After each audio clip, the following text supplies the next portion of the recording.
Hello and welcome everyone to the third round of the Intelligent Money British GT Championship. We're heading into the middle part of the season and we've already enjoyed two nail-biting races so far. Most recently, the Silverstone 500, a race which kept us guessing right until the end. Let's take a look back at some of the action from 2 weeks ago. 3 hours of racing, the Silverstone 500 then. Martin Kodrich for 2Cs Motorsport on pole. Had a battle in the number 1 car for Barwell Motorsport alongside him. The thunder roars as they head towards Copse Corner. Oh, sideways, and that's Machitsky around, Liam Machitsky around right in front of Andrew Howard and Kelvin Fletcher, who did a brilliant job to avoid him. Great battle here in GT4. Oh, Matt Topham there getting elbowed out of the way first by John Ferguson and then by Matt Cowley in the 61 Ford Mustang. Remember, on board with him now, slicing and dicing. Goes back to the inside of Topham there. Neary is late on the brakes into Stowe. Now you see there how he's offsetting himself, both on entry to the left and mid-corner on the right there, trying to find clean air, because that's downforce. When you're behind that car, you're getting dirty air and you feel the lack of grip. Oh, and he's got that move done. What a beauty. Beautiful move. That's such... It looks like they're going to have to retire the car. You can just see the disappointment on the young man's body language there. He just absolutely gutted.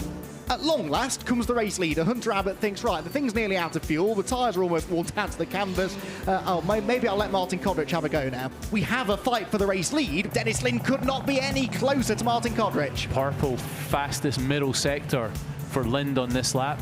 Surely is where Lind will have the edge. He goes up the inside of Kodrich in the Luffield corner. Kodrich cannot close the door. They are wheel to wheel for the lead of the race. Kodrich on the outside and Lind has done it. Battle here between Scott McKenna in the Toyota, Gordon Colebrook in the number 9 Century Motorsport BMW. Oh. Yeah, he's going to have this done. I think he's got the move done. He's now alongside. He's just got to hold the inside. Lovely move. Lead battle is on then. Turner has done the catching. Now he's got to do the passing. And Darren Turner is about to move into the GT4 class lead. Yes, because Burton thought about turning in. In comes Hunter Abbott. So yeah, they're going to stick. This is what we said, isn't it? They're going to stick Kodrich in for the last hour and 5 minutes. This is bang on cue, really, isn't it? We thought that Dennis Lind would try and do the last hour, and there are 59 minutes and 20 seconds left on the clock. So Dennis Lind will get in. Oh no, and that is Martin Plowman. Martin Plowman has stopped the Paddock Motorsport Bentley. That looks like it's down at Club. This, meanwhile, is for position in GT4. Around the outside goes Andrew Gordon Colebrook, and he moves into 6th place in GT4. This will be the lap that sees us break the 500-kilometre distance. It's for 2nd place on the final lap of the race. Defensive line by Dennis Lind. They're going to catch the Andrew Gordon Colebrook BMW as well. Lind to the inside, Mitchell in the middle. There's a big squeeze. They almost made contact. Just about to avoid each other right round the outside for Mitchell. Now there is contact on the exit. Contact. Oh, he's going to have the inside line down to Club. Is he Mitchell late on the brakes? He has done it. Andy Mitchell into 2nd place. What a battle that was. The 2021 Silverstone 500 is going to be won by 2Cs Motorsport. Sandy Mitchell does hang on from Dennis Lind. What a battle between the Barwell teammates. GT4 then, Darren Turner is going to do it. He's going to win his first British GT race, and he's going to do it in style with Matt Topham on his debut in the championship. Matt Topham has dreamt of racing in British GT for years, and he wins on his first attempt. The race victory went the way of 2Cs Motorsport, with Martin Kodrich and Hunter Abbott winning at the Silverstone 500. So, as we arrive at Donington Park, the GT3 points leaders are Leo Machitsky and Dennis Lind in their Barwell Motorsport Lamborghini. But with only 12 points covering the top 5, it's still way too early to be picking out any championship favourites. There was bitter disappointment last time out for the Team ABBA Racing squad, whose Mercedes AMG GT3 climbed from 10th on the grid to 3rd spot during Richard Neary's hugely impressive opening stint. But the father and son duo ran into trouble shortly after their first pit stop, when the car got stuck in gear just a couple of laps into Sam Neary's stint. So, after all their impressive early pace, it was game over. We've obviously looked after, and it was actually a gearbox compressor issue, which left me stuck in 3rd gear on my 2nd lap of the race. Yeah, it's just one of those things. We've hoping to bounce back this weekend. FP1 went really well. I went in for 1 lap just to check the car was okay with the setup, and then Richard did an amazing lap time. Really looking positive, but then in FP2, I went out for my first flyer, and we've had a right front brake disc failure. So I went to press the brakes to the S's, and it's exploded. Hoping to bounce back this weekend, so we'll see how we do. In GT4, it was a great debut for the Aston Martin pairing of Darren Turner and Matt Topham, who secured their first British GT victory on their first attempt together. It was a strong race too for the only Audi on the grid, piloted by Richard Williams and Senan Fielding. They qualified on the GT4 pole and had formidable pace throughout the 3 hours, eventually missing out on the win by just over 3 seconds. Obviously, Silverstone was a great weekend for us. The Silverstone 500 predominantly always suits the Pro-Ams, so we have an extra pit stop time penalty compared to them. So 3 pit stops, it added up to make it really tough, but it showed how competitive we was, only finishing shy of 3 seconds to Darren Turner. So, like I say, I think Stella did a mega job. The Audi was faultless all the way through the race, and it was a great race. It would have been so nice to get the win there, obviously being their home circuit, but like I say, it was great points for the championship, and now we've just got to move on.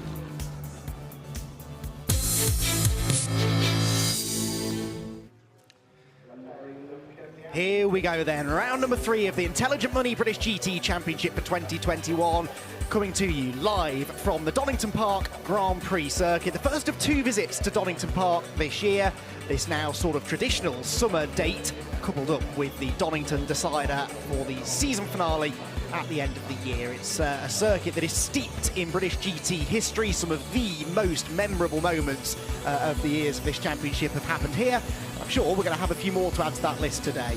The weather is actually not too bad. It's warm, track temperature in the high 20s as it has been all day, and that humidity has come down by about 20% from what it was this morning. There was a threat of some rain, but we're hoping that has sort of disappeared now. 20 degrees ambient temperature, a thoroughly pleasant summer's day for the fans at the track to enjoy. They're out in their limited numbers, but out in force nonetheless, cheering on the drivers, enjoying the sights and sounds of the cars, and hopefully going to enjoy a great 2 hours of racing.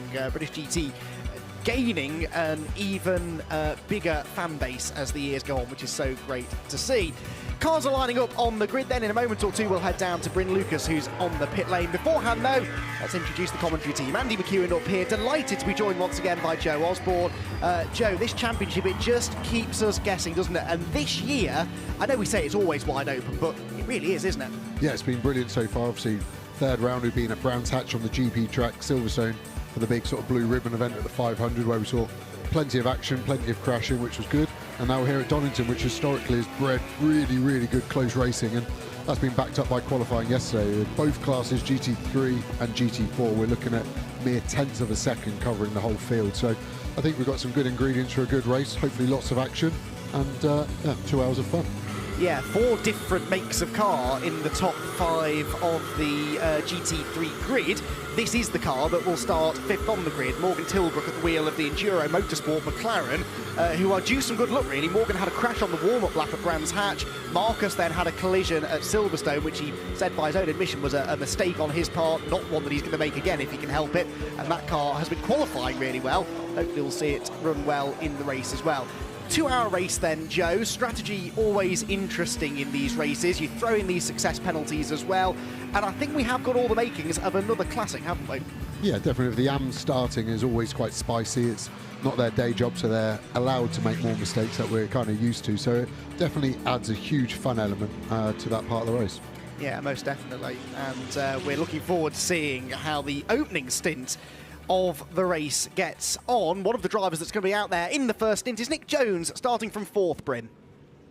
Yeah, they've really improved over the last few days, really. And I was talking to Nick Jones' teammate Scott Morvan about this. Nick, the car seems to really be coming to you now.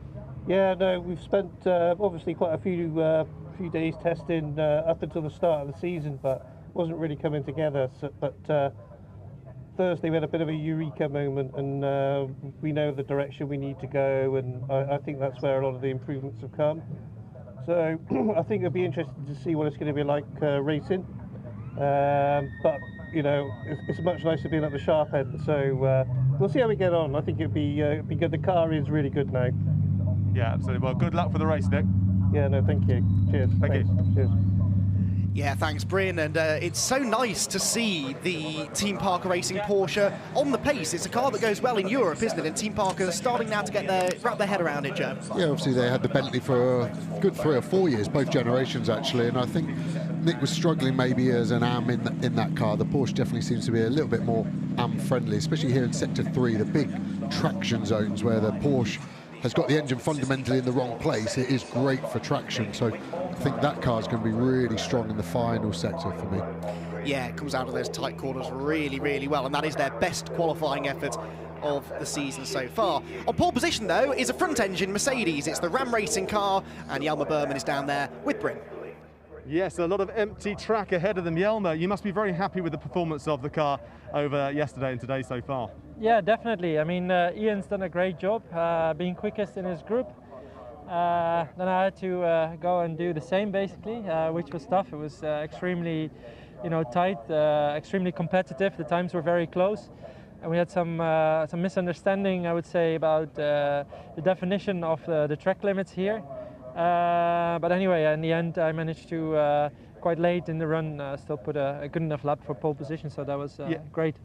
It didn't seem to cause you any problems, though, because your third fastest lap was pretty good too. But you've got this 10-second penalty. You're starting on front. Where are you aiming for at the end? Well, we're just going to see. I mean, for sure, we're going to try and keep, or Ian's going to try and keep the lead after the start, and just have a steady but quick pace, and see how far we can get. And we all know overtaking here is possible. It's not that easy. But I mean, we've showed good pace in all the practice, and we're confident that we can, finish somewhere up near the front. Yeah, anything's possible. Good luck. Exactly. Thanks.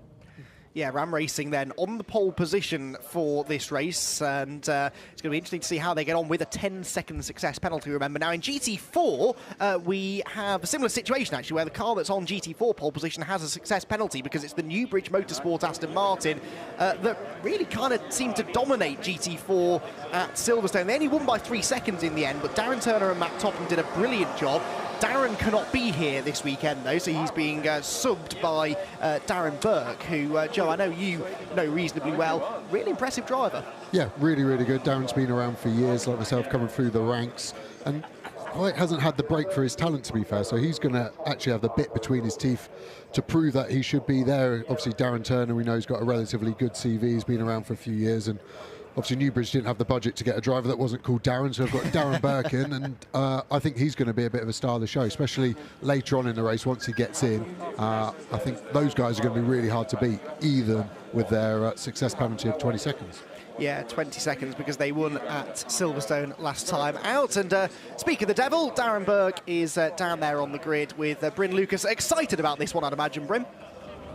Yeah, you've got to swap out Darren's, haven't you, when it comes to teams? Darren, you're stepping in for Darren Turner, and you've done pretty well so far. Yeah, it's been a really good weekend so far. Obviously, we can't ask for much more from the team and Matt. I think I did a pretty good lap in qualifying, but definitely Matt made my life easy. So we're in the right position for the race. Obviously, we've got a 20-second penalty in the pits, so we had to do our best and get ourselves on the front row. We've done that, and anything can happen in a 2-hour race. But yeah, I've stepped in to fill some big boots, and we're doing all right so far. What is the overall game plan, though? The game plan, just to keep Matt at the front, really. Hopefully we can build a slight gap to the other Pro-Am cars. Maybe go with the silver class car that's next to us. He's going to be very fast, so if he can keep with him and build a bit of a margin before we hit the pits, that'll be good. We don't know what the weather's going to do, so that may play a role in it as well, but it's looking to be dry at the moment. It's going to be a tricky one, isn't it, with the weather, but it's all hopefully going to come together. Absolutely, let's hope for it, and hopefully see us on the podium at the end. Yeah, good luck, Darren. Thanks very much. Yeah, it's been a dream start to the season, really. They missed Brands Hatch, that team, but they came back with a vengeance at Silverstone, and as I said, they were the pace setters. But he makes a good point that alongside him is the Silver Cup McLaren, number 4 from Team Rocket RJN, so that car in theory might be quicker over the first stint of the race, but will have to serve an extra bit of time in the pit lane. The Silver Cup cars in GT4 have to spend an extra 26 seconds in the pit lane during their mandatory pit stop compared to the Pro-Am entries. Right, back down to the grid then, back into GT3 now, and a man who had a day to forget yesterday, Sam Neary, whose father Richard will start from the back of the GT3 grid, Bryn. luck hasn't been on your side, but I bet you're hoping for a change in circumstances. Yeah, definitely. Warm-up we showed we're really quick, being P1 in warm-up. Rich has been incredible this weekend. He's been so fast. So, no, definitely looking forward to this race. We really think we still could be in the chance for a podium. Yeah, absolutely. We wish you all the best. We'll keep an eye on you. Thank you very much. Thanks, Sam. Thank you. So, Sam Neary then, I mean, if ever there was a team that deserved some good luck, Joe, it's Team ABBA, isn't it? I mean, they've been quick from the moment they arrived at Brands Hatch at the start of the year, but every weekend something has gone wrong, and there's something that went wrong this week was pretty dramatic, wasn't it? Yeah, I think ABBA are just going to be sort of gimme a break, and I think with the brake disc exploding and doing so much damage yesterday, firstly the team, the group of guys working there to get that car back in contention and running well in warm-up. We know it's a fast car, and yeah, Richard is definitely a driver that likes to be on the front foot. I think it's a polite way of saying he's very aggressive. So that car starting last in GT3, I'd be surprised if the front bumper is unmarked by the end of 2 hours, put it that way. But in a brilliant stint at Silverstone did Richard Neary. Came from 10th on the grid, which is where he starts today, to 3rd by the time he went to hand over to Sam Neary. He was voted driver of the day as a result by you, the fans at home, and unfortunately it was when Sam jumped into the car last time that they had the car got stuck in gear, and that was really their day done. Well, the grid is cleared then. We're about to head out onto that green flag lap, and this is when the tension starts to mount ahead of 2 hours of racing. It's a long race, but we see time and time again, don't we, that things can go wrong at the start. And in fact, for Ram Racing here last year, different drivers, but Sam Dahan, when he was driving for Ram Racing last year, he did spin at the first corner of one of our Donington Park races, and then only came back to win the very same race. So you can bounce back from early adversity, but that is certainly not in the game plan for the teams out there. Green flag lap then underway. Let's run you through the grid for round number 3 of the Intelligent Money British GT Championship. Ian Logie on pole position with Michael Igoe for WPI Motorsport. A welcome return to pace for the Lamborghini outfit. Another Lamborghini next, Adam Ballon in the number 1 car, and Nick Jones for Team Parker Racing. That Porsche really on the pace this weekend. Morgan Tilbrook for Enduro Motorsport is 5th alongside Stuart Proctor in the Balf Motorsport McLaren, ahead of Kelvin Fletcher in the Paddock Motorsport Bentley, and Andrew Howard a little bit off the pace this weekend. Beechstein, can they move forward from 8th on the grid? Leo Machitsky is 9th after a spin in qualifying. Richard Neary at the back of the GT3 grid as a result of not setting a time in qualifying after that brake explosion. Then in GT4, Matt Topham for Newbridge Motorsport in the Aston Martin on pole alongside Harry Hayek. Great to see the Rocket RJM McLarens enjoying a return of pace this weekend. John Ferguson in the Toyota Gazoo Racing UK Toyota is 3rd in GT4 alongside Assetto Motorsports Ginetta, started by, it should be, Mark Sanson. Then we've got, on the next row of the grid, Senan Fielding in the Audi, although again that should be Richard Williams, I think, alongside Will Moore, yes, in the Academy Motorsport Ford Mustang. Then Alan Vallant and Jordan Collard in the number 2 Silver Cup entry for Team Rocket RJN. And getting towards the back of the grid, not a place that we're used to seeing Will Burns or either of the Century Motorsport BMWs, really. Ashley Marshall for company there on the 10th row of the grid overall. Behind them, Chris Salkeld, the 2nd of those BMWs, the Pro-Am entry for Century, with Dave Whitmore's Car Gods with Sicily Motorsport Mercedes next. Then we get right to the back of the grid, where Fox Motorsport's Nick Halstead will bring up the rear of the 23-car grid across the 2 classes. Lots to look forward to here. GT3, GT4, Pro-Am and Silver Am or Silver Cup in GT4 classes as well. Wherever you look in this race, there is going to be drama, there's going to be action, and it all starts in just a few moments' time then, with Ian Logie on pole position and Michael Igoe alongside. Igoe, remember, with Phil Keane, won the season opener at Brands Hatch, and that red and black Lamborghini needs some points, really, after a disappointing Silverstone where they dropped to 3rd in the championship. It's incredibly tight, though, just 9 points covering the top 4 teams in the championship. What will the championship standings look like in 2 hours' time, I wonder? Well, we're about to get the first piece of the puzzle in place, because round number 3 of the Intelligent Money British GT Championship gets underway now. The roar builds as the field pours towards Redgate Corner. It's absolutely level between Ian Logie on the inside and on the outside Michael Igoe into 3rd place. Look, comes Nick Jones in the Team Park Racing Porsche, and there all around again goes the WPI car. Michael Igoe is collected by Leo Machitsky. The 2nd year in a row the WPI car has spun at Redgate Corner on lap 1. Richard Neary, Joe Osborne, is in second place from 10th on the grid. I know you said he was on the front foot, but that is astonishing. Absolutely mad start there. There's quite a lot happening in the mid-pack. Adam Ballon was slow to get going.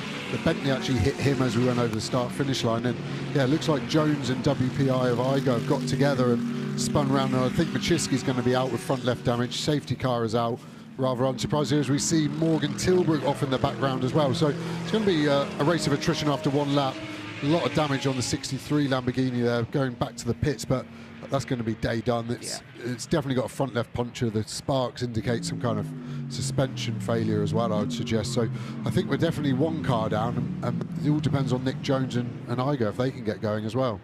Blimey, well, I think Jones is still in the order, although further back than he should be. Igo I haven't seen, so Igo could be in the gravel at Redgate. We'll try and clear that up in a moment, but well, I said it would be a dramatic start to the race. I did not anticipate it would be quite that dramatic. I'm hearing that Igo is still stationary at Redgate Corner, so if they can't get the car started again, they're going to be out of the race, unfortunately. In GT4, it looks like Matt Topham has actually fended off. In fact, where is Hayek gone? He's dropped right down into 6th place, the number 4 McLaren that started second in GT4. Yeah, that car's going nowhere, is it, Joe? No, so that's obviously the front left of Machiski hitting the rear left of Igo. I feel Igo's probably innocent in this regard. Where he's spun in the corner, it probably looks like he's been turned around by another car, and that's just done so much suspension damage. And unfortunately, race cars are super strong, as we see Machiski not able to make it round the Melbourne hairpin. Obviously, probably get round left-handers okay, but when you're loading that corner and there's no grip coming from that front left, and that's going to add a little bit to the safety car delay. It's actually going to be a lot of work for the guys to get back. So both of those cars are done for the day, unfortunately. So I think Igo is a bit of a favourite for the race. So that's really scuppered his plans as we see Leo manage to get the car going. And yeah, Leo had a problem in qualifying yesterday. He was further back, and that happens so often in motorsport. You have a bit of bad luck, and that breeds more luck. He would have felt like he was out of place, and yeah, I have to feel sorry for him. I'm not as sorry as his wife. His ex-wife has actually turned up today with 5 kids to watch the dad race. So saw them before the race. So hopefully they can get back home and don't have to talk to Leo too much. Oh dear.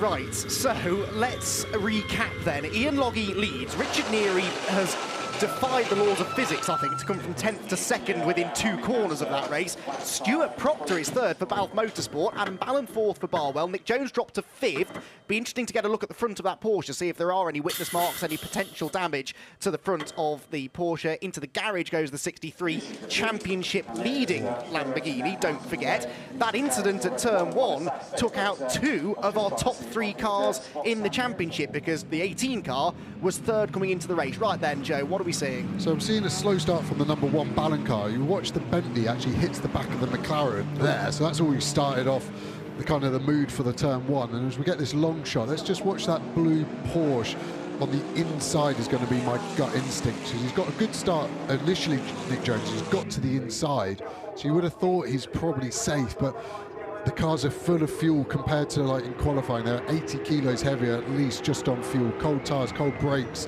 See a bit of brake dust coming out. It's just out of shot. You can actually hear it though, I think. The Porsche just nudging the Lambo, and Igo's got no hope of saving that. Machiski's an innocent bystander, and the GT4s actually do a really good job to not get involved as we go on board with Igo. So let's watch this. You won't see too much to his right-hand side. You may just see Logie come forward under brakes. He'll turn in and listen. Yeah, just hear that noise coming from the rear right. And he's just on side, and then the secondary hit. I can literally hear the pound signs on that second impact. That's not nice to hear. So we're going on board Andrew Howard by the looks of it. See Stuart Proctor get a rocket start. So he's 6th on the grid, but he gets to the inside in front of Ballon, who had that slow start. Then Nick Jones. Can't quite see it, can we? But without definitely saying he's guilty, I can't see how he's innocent. And then that then opens up, and there you see just scampering through. Little Scouse charm there gets them all the way up to 2nd. He'd got a few before turn 1 though, I think, Richard, hadn't he? There, you can just see Richard actually in the background. Look, the Mercedes benefits, I think, from this congestion with Morgan Tilbrook and Kelvin Fletcher getting together. Goes to the outside, which you'd think would be the wrong place to be through Redgate, given what's about to happen, and somehow slices and dices his way through. This was on board with Morgan Tilbrook. There's the back end of the shunt. Andrew Howard there, you can see, delayed in the Aston Martin as well. But Joe, this does have potentially huge championship ramifications, because the 63 car was leading the points, the 18 car was third, Johnny Adam, who was between them, Johnny Adam and Andrew Howard, who was between them in second in the points, down in 7th place as well. So there was always the potential, I felt, for this race to really jumble up the championship standings in GT3 and GT4, in fairness. And given what we've seen in the first 5 minutes, I think I'm right. Yeah, definitely. And I count British GT as a proper championship in how they do the scoring, that you're not allowed to drop around. Yeah. So some championships allow you to drop your worst round, which obviously a DNF inherently becomes. But because you don't have that luxury, a DNF double hurts you in this sort of championship. And it is really, really painful. And it looks like potentially we've lost another car, one of the GT4 cars. Yeah, I think I caught a glimpse of the Audi, Richard Williams, stationary on the exhibition straight. I don't know if we can find a shot of that, but it looked as though the Audi had pulled over. Now, they've had electrical gremlins all weekend, Joe. I don't know if that's a return. Too early to say, obviously, we can only speculate, but that's a real shame. They were definitely contenders today. Yeah, and they're already a lap down, so even though the safety car's out and the race pace is a good minute slower than green flag racing, once you go a lap down, it is almost impossible to ever get that lap back. So that's going to be a long day if they even can get that car re-going. We're looking at, like, probably in this lap for the safety car for me. If that Audi can be clear, the WPI car's been dragged out of the way really quickly, rather unceremoniously, but a JCB seems to be stronger than a Lamborghini, and it's worked in that instance. So there we go. So yeah, great call, spotted it right. Driver's out the car, which is normally quite terminal in terms of that. It's not in a safe place for me, that in terms of its proximity to the circuit and the speed there. But you've got the exhibition centre, so there's nowhere the car can be pushed to. So again, that might have to be a tow job out the way, I think, to clear the track. Marshall's in good spirits, though, so Richard clearly entertaining them as he chats away to them. Right then, Bryn Lucas has made his way down to Barwell Motorsport, and he is with, I'd imagine, a pretty dejected Leo Machitsky. Yeah, I think it's fair to say I'm with quite a dejected Leo Machitsky here. Leo, talk us through that from your point of view. Well, the start was relatively clean. I moved up from whatever we were, P9, probably to about P4, P5. I saw Igo spinning, and as he was spinning off the track, the rear of his car started pointing back onto the track, and he, for some reason, released the brake, and the car rolled into the pack and took me out. And for you in the car, is it something that can be repaired and sent back out, do we think? Yeah, it can, but it will take a while. It's taken out the front corner, so it's going to take a while, and we'll, possibly score some points, but it's a real shame. Hugely frustrating for yourself and for your teammate as well, really. Yeah, absolutely. Well, Leo, thank you very much. No worries. Well, Leo Machitsky was never going to be a cheery bloke to chat to. Worth getting back out there, though, isn't it, Joe? Because we only have 10 GT3 cars entered this weekend. If you can just finish, you'll get something from your afternoon. Yeah, definitely. Leo's an interesting character. I've worked with him for quite a few years. I definitely want to be on the wrong side of him. But yeah, Mark Lemmer at Barwell will tell him to basically shut up and get in the car and get some points like you've alluded to. So safety car in, and that is an awful restart from ABBA. Considering how great a start he's done, that's the cardinal sin of motorsport. Your safety car restart is the best time to get on the front foot and attack, and that is a huge gap left from Richard Neal. So he'll be kicking himself over that. As we see the GT4s trying to get 3 wide with Morgan Tilbrook now, obviously trying to recover the time lost that he had on that off as he went round McLean. So Ginetta on the inside of one of the McLarens. It's going to be an interesting run down there as the McLaren actually GT3-wise scything through the traffic. It's so awkward, that sort of miscommunication. Is GT4 leaving a space, or is he just run wide? So yeah, Morgan, I think, is probably on the erring on the side of caution, as we then see the M4 get down the inside, and depending if we've got the race directors from Red Bull Ring F1, they're going to be giving penalties out left, right and centre for stuff like this. So that is Matt Topham, who was on the pole and was leading GT4, but interestingly on the timing screen says he was overtaken on the previous lap by John Ferguson and Will Moore, but the previous lap was by the safety car. There's another shunt. The Assetto Ginetta was involved. There was a McLaren in it as well, and I want to say maybe Chris Salkeld in the Century Motorsport BMW. Oh, heavy contact there for the number 90 McLaren there. That's the Balf Motorsport Ashley Marshall started car. You can see Mark Sansom in the Ginetta and one of the RJN McLarens it was then, so I don't think it was the BMW. And let's see what we can catch of this. it's all sort of happened already, hasn't it? It looks like another one of those sort of first lap, essentially, incidents where one car gets spun and everyone just sort of piles in. Yeah, just trying to look at the running order as they came over the line, and I couldn't even really work out who was in front when. Wow, the damage on that. I'm not sure if it's because of the football on and everyone wants to get home, but I've never seen the rate of attrition in a GT race like this. We're 5 cars down now. That's pretty much going to be out of the race, unless they've got literally a few kilos of Tessa tape to get that back together. I can't see that being fixed. So, yeah, I think the Ginetta was limping back to the pits. The Balf GT4 looked heavily damaged on the front end. So again, looks like a concertina kind of effect. But this early on, everyone just needs to get their heads together. It's been mental. Yeah, it's a 2-hour race, this, everyone. You can ease your way into it, but, well, there you go.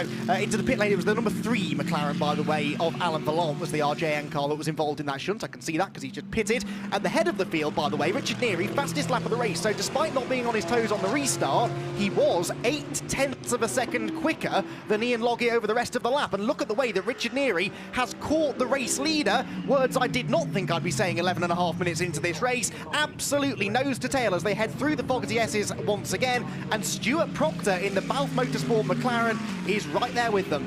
Yeah, it's brilliant, and although they're both Mercedes AMGs, you can see a slight difference to it. So the BDI guys at home may notice on the front grille there's a difference. So the pink car in front, the Ram car, is the facelift, as another safety car gets called. I hope the McLaren GT's been fully fueled for the afternoon. But under safety car, you get to see the difference in the grille. So the Neary car is actually the previous generation car, so slightly different BOP, so it's almost hard to know what the same similarities are. So I actually think, although they're the same car, you will see some nuances and difference in performance in different areas, as obviously the safety car was needed as we see the 3 car go back, and 3 car's got a lot of damage high up on the bonnet, which is quite rare. So it looks like it's almost like got underneath something, which maybe could be the Ginetta. It's a bit lighter and it's kind of shoveled it out the way, but yeah, there's a lot of cars and a lot of repairs that need doing 12 minutes into a race. Yes, now this safety car is bad news for Ian Loggie. He was already under pressure anyway, but really what he needs to be doing is building a gap here, because he's got this 10-second success penalty to serve from pole position with a penalty to serve at the pit stops. You really want to make your break early, and he's not being able to do that because we've had 2 safety cars in the first 15 minutes. But on the plus side, it gives him a bit of respite, because Richard Neary was certainly starting to ask some questions of him. Matt Topham never made it back to the pit lane either, so that and the Balf McLaren of Ashley Marshall, the 2 cars that need to be moved, hence the reason for this. Oh, and the Ginetta as well. So the only one of those cars that made it back was the number 3 McLaren, as it turns out. So the Marshals are going to be kept busy. Another shout out to all of our Marshals who are here in force as always, and it's great that we can have their services at our disposal. Volunteer Marshals here in the UK, the best in the business, and we thank them for their hard work. Wow. I'll tell you what, that the driver of the live snatch vehicle wasn't hanging around. Yeah, absolutely. Purple sector 2 for the JCB. It should be a relatively short safety car in terms of being able to get that out the way. I'd say the Aston, careful of that, Mr. Marshall, it's probably about 15 grand. The Aston's in a safe place, and it's just the Ginetta, and there's actually the old pit entry for when F1 used to be here, just on his left. So I think we get back to green flag in the next 5 minutes at least, and then, as you said, Ian Loggie then needs head down, and he needs to try and check out on these guys to overcome his pit stop penalty of 10 seconds that he's going to have to serve.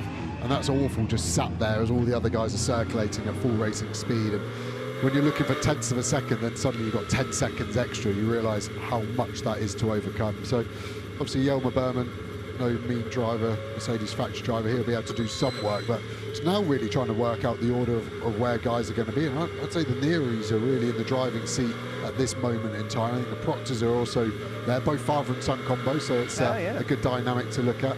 Morgan Tilbrook's there, and I think Marcus Clutter's been quick all weekend, so it's still really wide open. It's just we've taken out some of the sort of top contenders, in my opinion, wrongly, because they're obviously not going to finish. So it's now working out who's favourites to do well.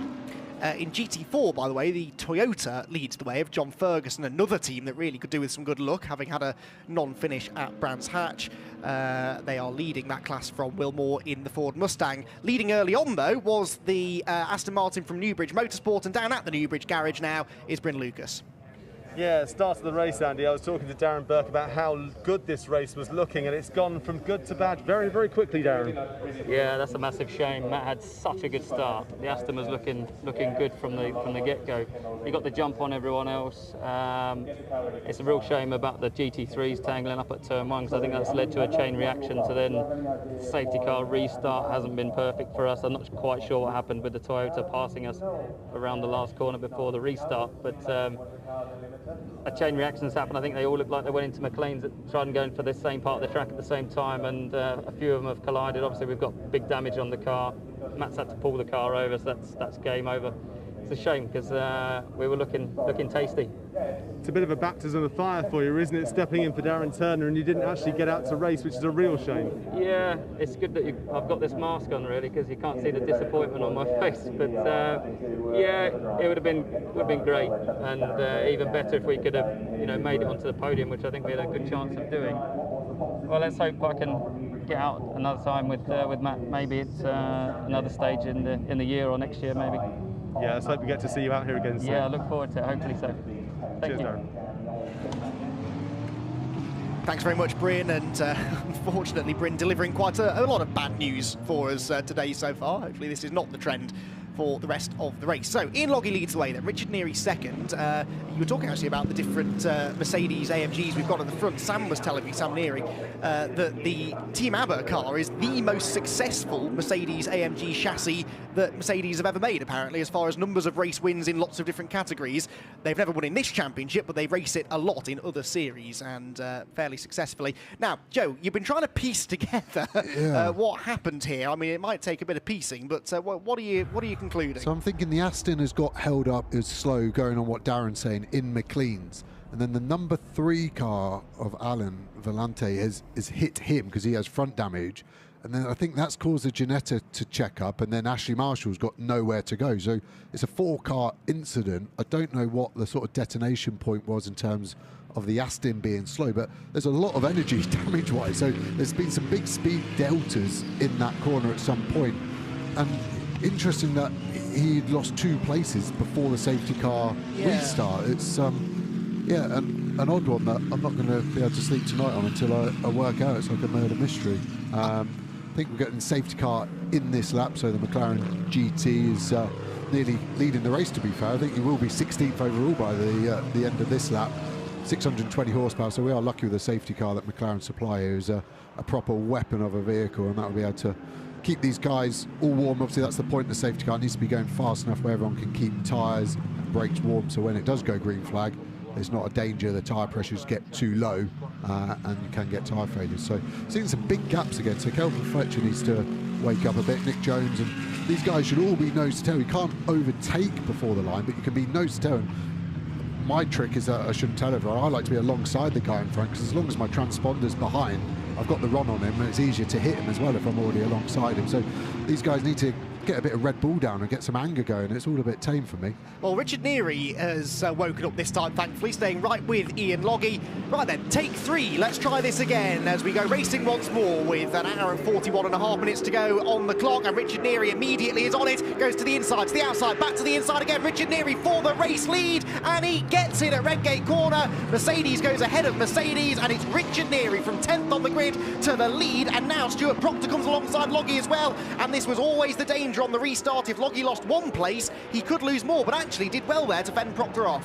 Yeah, it's a hard corner to go side by side, Hollywood into Craners, and working with Stuart over the years, he's super aggressive but super calculated as well. So I think he probably would have seen that as maybe a diminishing return on investment, so backed out of it wisely. And also Loggy is quick. He was quickest in qualifying in the AM session, so he's not the worst guy to be following. It might have been Neary just kept those tyres a bit warmer and has got the jump on the restart, but you're seeing how close these cars are, and Fletcher is now all over the back of Ballon. It's going to be eyes in the front, side and back of your head for the next 10 minutes, I think, for a lot of these guys. Kelvin was looking pretty quick actually in qualifying and practice yesterday, and look, he's right on the tail now of the number 1 Barwell Motorsport Lamborghini, the surviving Barwell Motorsport, well, the surviving Lamborghini, full stop, in the race, being driven at the moment by Adam Ballon. Sandy Mitchell, the reigning champion, will take over the number 1 car later, but what position will it be in? It's defending 4th place at the moment as the Loggy train starts to develop. Neary's getting away, 2nd, 3rd, 4th, 5th, 6th, 7th and 8th place. Basically the rest of the GT3 field all stacked up behind the Ram Racing Mercedes,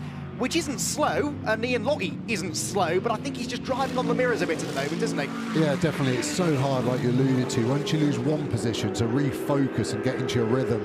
He's been on pole, so he knows he can be quick. He's now just got to harness that. And again, the ebb of the flow of these cars, it's easy to forget that all of these cars generate their lap time in such a different way. And SRO do honestly, I'm not being sarcastic, it's a brilliant job to balance the performance and making these cars fast. Like, how can you ever imagine a Bentley the same pace as a McLaren? It's not possible, but here it is. But those cars would generate their lap time in a different way. The Bentley's the quickest at the end of the straight, it's the worst traction. So they've all got to work out where their sort of nuances are and attack on the weakness of their enemies, basically. And that is exactly what I love about GT racing, because these are the cars that you aspire to own one day, and they look amazing, they sound amazing. The racing, as you can see, is as close as anything, and it's all really, really well run by SRO, it has to be said. Right, GT4, this is more like it. We've got a BMW fighting for the lead. I was wondering how long it'd take us to see this. That is the 57 car up into 2nd place now then. That car was started by Will Burns. He's moved ahead of Will Moore, and he's got John Ferguson in the Toyota ahead of him, and this is all as tight as you like it. Down the exhibition straight they go towards the braking zone at the chicane. The McLaren there just peeking out of line. That was Jordan Collard in the number 2 car as we ride on board with the Mustang. It's side by side for the GT4 lead though, and up the inside line goes the BMW then, and it looks as though Will Burns is going to take the GT4 lead away from John Ferguson. He does, and the BMW then moves ahead of the number 15 car. We ride again on board with the Toyota this time, that's just lost that lead position as it makes its way up towards the hairpin. Good move that, the BMW just quicker off the chicane. Yeah, got a great drive off the corner. You see a bit of damage on that Toyota. Didn't see that before, so I wonder if the Mustang's just eating it as it goes through a bit of a rallycross moment, giving Jordan Collard a run. He's on the outside into Redgate, but he looks a long way past, and actually I think he's going to be fully clear. And now we're seeing Harry Hayek on the attack as well, so that Mustang's lost 2 places and not even a corner. It was only a straight, so that was quite bad. But yeah, that Toyota just doesn't quite seem to have the pace. Almost a similar story of Loggy, really. Was in the lead, has lost that place, and then the new leader, this time in the BMW, is starting to pull away. Oh dear, Will Moore with a huge twitch there through the crater curves. The rear trim of the Toyota falls off right in the middle of the road. Absolutely perfect, but at least that means that they're not going to get called in by the race officials to get it repaired. That, though, is going to need to be retrieved. I don't think they'll want to leave it where it is, and, well, you know what that might mean. Worth pointing out as well, John Ferguson is an AM surrounded by silver-graded drivers right now, so you would kind of expect the Toyota in 2nd place to maybe struggle a bit in this part of the race, but in the second half, they can stick their pro driver in. The Silver Cup entrants have to spend this extra 26 seconds in the pit lane. The Toyota has no success penalty, or it has a 10-second success penalty, excuse me, but I do think this car will be back in contention again later on. Yeah, so he's at the net 16 seconds up, so as long as John keeps within 16 seconds of the leaders, as we see him as an aggressive / bizarre defence there on Collard, and this is going to start bunching up, and I think Hayek has actually hit the back of Collard. You can see a little bit of damage on the front. I mean, hitting teammates is always fun, but that's a lot of race left to do. And yeah, this is definitely going to start bunching them up. And you see the positive of that Toyota for me was its traction, how well it pulled away as we go on board. I think we're not going to see much blinking here from John Ferguson. He's going to be looking all in those mirrors, working out his next plan. You can see his radio plugged in. I'm sure the team are belching orders at him how to hold on to that position. But this is getting super exciting. Is that helpful for an AM to be sort of given that amount of detailed encouragement, shall we say, or advice from the team, or can it be a distraction? Depends who you ask. When I'm saying it to the AM, it's super important and beneficial, and if you're the AM listening to me, then it's not. You have to really be careful. Everybody's different. Some AMs only want to be spoken to, nearly only his own bodywork. They're not really good. Only on the straight. Some can be spoken to all the time, but yeah, you really have to be careful. Too much information can be a bit costly. As you see Jordan really swarming all over the back of him here. I think his best chance is at the end of the straight, to be honest. That Toyota is a big old lump, punching a good old hole through the air. As you see Harry Hayek on the front foot as we've got another safety car just flashing through. So these guys will be getting told that over the radio, and we'll see the marshals displaying the safety car board shortly, just saw a yellow flag there. So yeah, stop overtaking and back to single file racing. So I think that is probably for that bit of bodywork at Old Hairpin. So that'll be super quick. A marshal will nominate himself for a 150-metre dash to go and grab that, and we'll be back.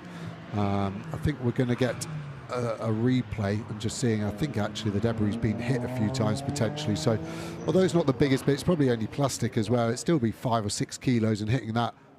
So Richard Neary's really panicked and gone the wrong way. Then everyone else has done it.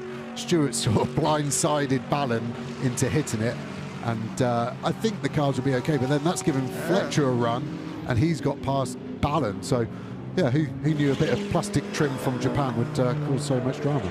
Yeah, so that's interesting then. I hadn't spotted that, but you're right. Kelvin Fletcher into 4th place now then in the Paddock Motorsport Bentley. They'll be very, very happy with that. Right, the Ginetta is in the garage, we know. Mark Sanson brought a very damaged number 56 car in, and Brink can tell us more. Yeah, a very damaged 56, and I think a very damaged Mark as well. Mark, what happened? Yeah, really disappointing. Navigated, obviously, the first safety car incident and then the restart. There was already things kicking off, frankly, at the first start and the second start. So it was a pretty sort of chaotic race opening, but I'd come through all of that unscathed. The second restart, lost a couple of places down the straight. We're struggling a bit with the weight we're required to carry this weekend, so it was always going to be difficult to hold people off. But actually then gained a place back coming out of the Old Hairpin up the hill when the Aston ran wide onto the grass.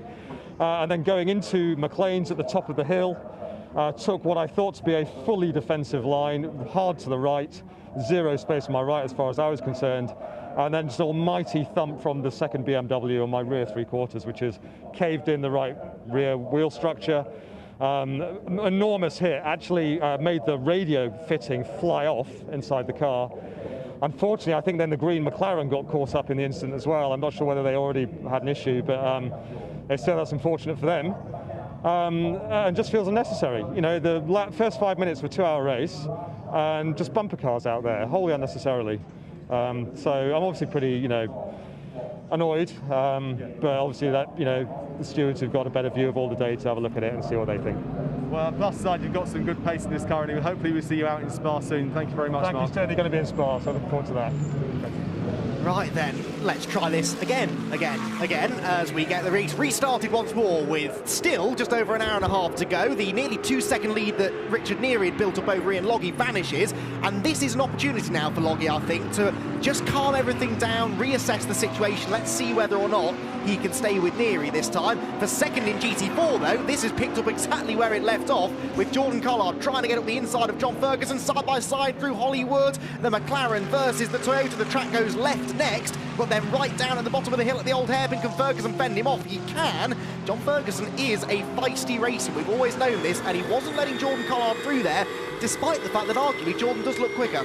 Yeah, definitely looks quicker in every aspect, apart from he's behind the slower car. So I think Jordan potentially getting a little bit sort of desperate to get past. He's seeing that BMW go up the road. You really just need to save up one attack a lap. If you keep doing lots of little looks, it just doesn't work, and you lose your own rhythm. And you can see that almost in regard of Harry Hyack being all over the back of him. As I say that, the Mustang's all over the back of Harry. So yeah, I think, as I said, I think the McLaren seems strong at the end of the straight, so he just needs to save it up and have a proper look rather than lots of little ones. And it's even when as we see Kelvin down the inside of Stuart Proctor, both leaving space. I think it's going to be a drag race. Though Stuart's on the outside, the McLaren's got the drag and now has the inside. It's actually clear of the Bentley, but the Bentley switches back on him, has another look. Oh my God, we don't know where to go. I need more than 2 eyes at the moment, and it has got past. So Jordan's got past. Harry Hyack's trying to follow him through, but he's on the outside. You see that Toyota, so much torque up the hill there. Jordan has to go on the defensive. Harry's now on the outside. Will he be left space, or they try to ease him out? Oh, no. I think it was the latter option. And the Mustang's been caught up, and I think Harry Hyack's been hit pretty hard in terms of all the smoke. The Mustang might be able to get going again, but the Toyota's damaged, leaking fluid everywhere. I've got nothing to say. Everyone's an idiot. I've never seen anything like this in my life. So the Toyota is out, the Mustang is in the wall, the Harry Hyack McLaren is getting going, but I'd be surprised if it's undamaged. Harry Hyack, let's see when it gets back on the road, it's crabbing, isn't it? Yeah, suspension. So, Right, okay. Well, we know what's coming next, don't we? There's going to be a safety car, surely, because at the moment, Will Moore is getting going again. There is a lot of damage to the right front corner. There's damage to the left fluid front. come out of this Toyota. I mean, the teams need to be on the radio now, warning of it. It's obviously got suspension damage without stating, they're quite obvious, but I did see a lot of fluid leaking. It would have a radiator in that corner, I would have thought, to cool it down. Will Moore is out, so he's parked in a good place, to be fair to him. He's done a good job.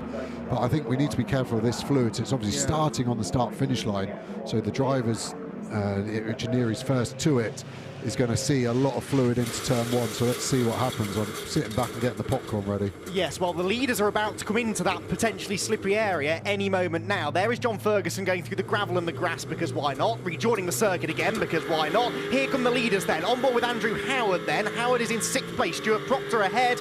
Some sort of fluid on the road potentially through this first sector. Will it catch them out? Howard up the inside of Proctor. Lovely move for 5th position at Redgate Corner. And he's going to be followed through by Morgan Tilbrook, who's only been racing for a couple of years, but his racecraft is always really good, and he's got past the similar McLaren. Right, this is where we were a bit concerned, and that's Loggy really under pressure from Calvin Fletcher for 2nd place.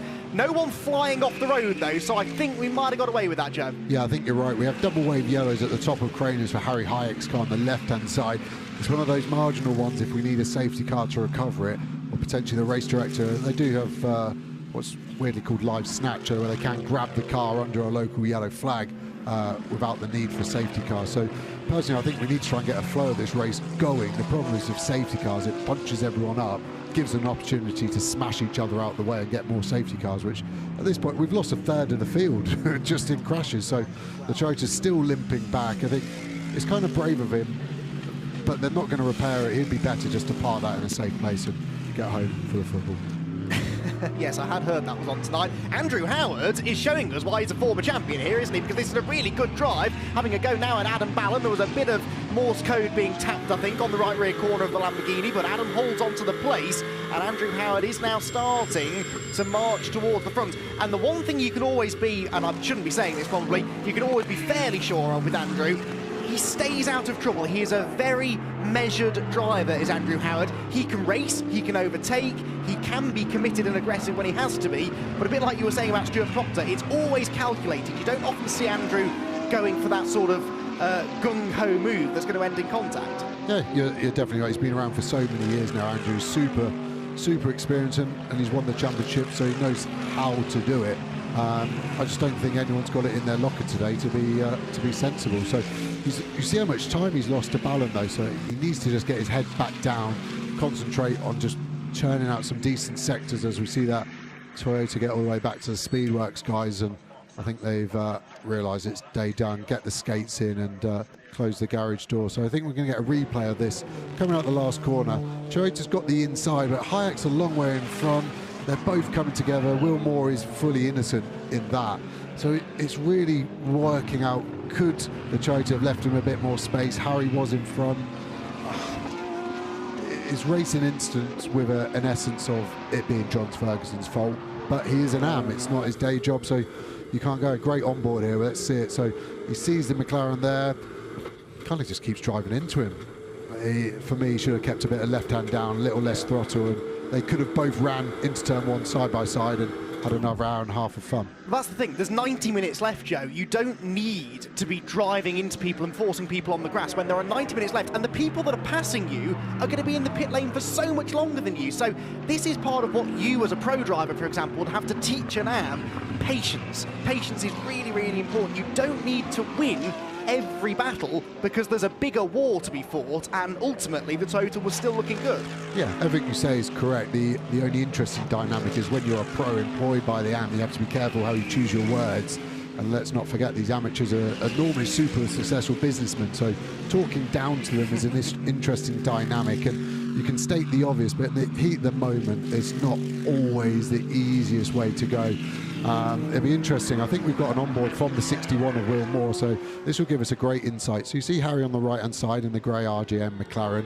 Good gap. He's in front, and then they're close, but it's just, for me, the Toyota can hold an inside line, and Will Moore's got no idea where he should be going. He's even left quite a bit of space, but the Toyota, after the initial impact, shoots left and wipes him out. And you see that front right. That's a super sad-looking car.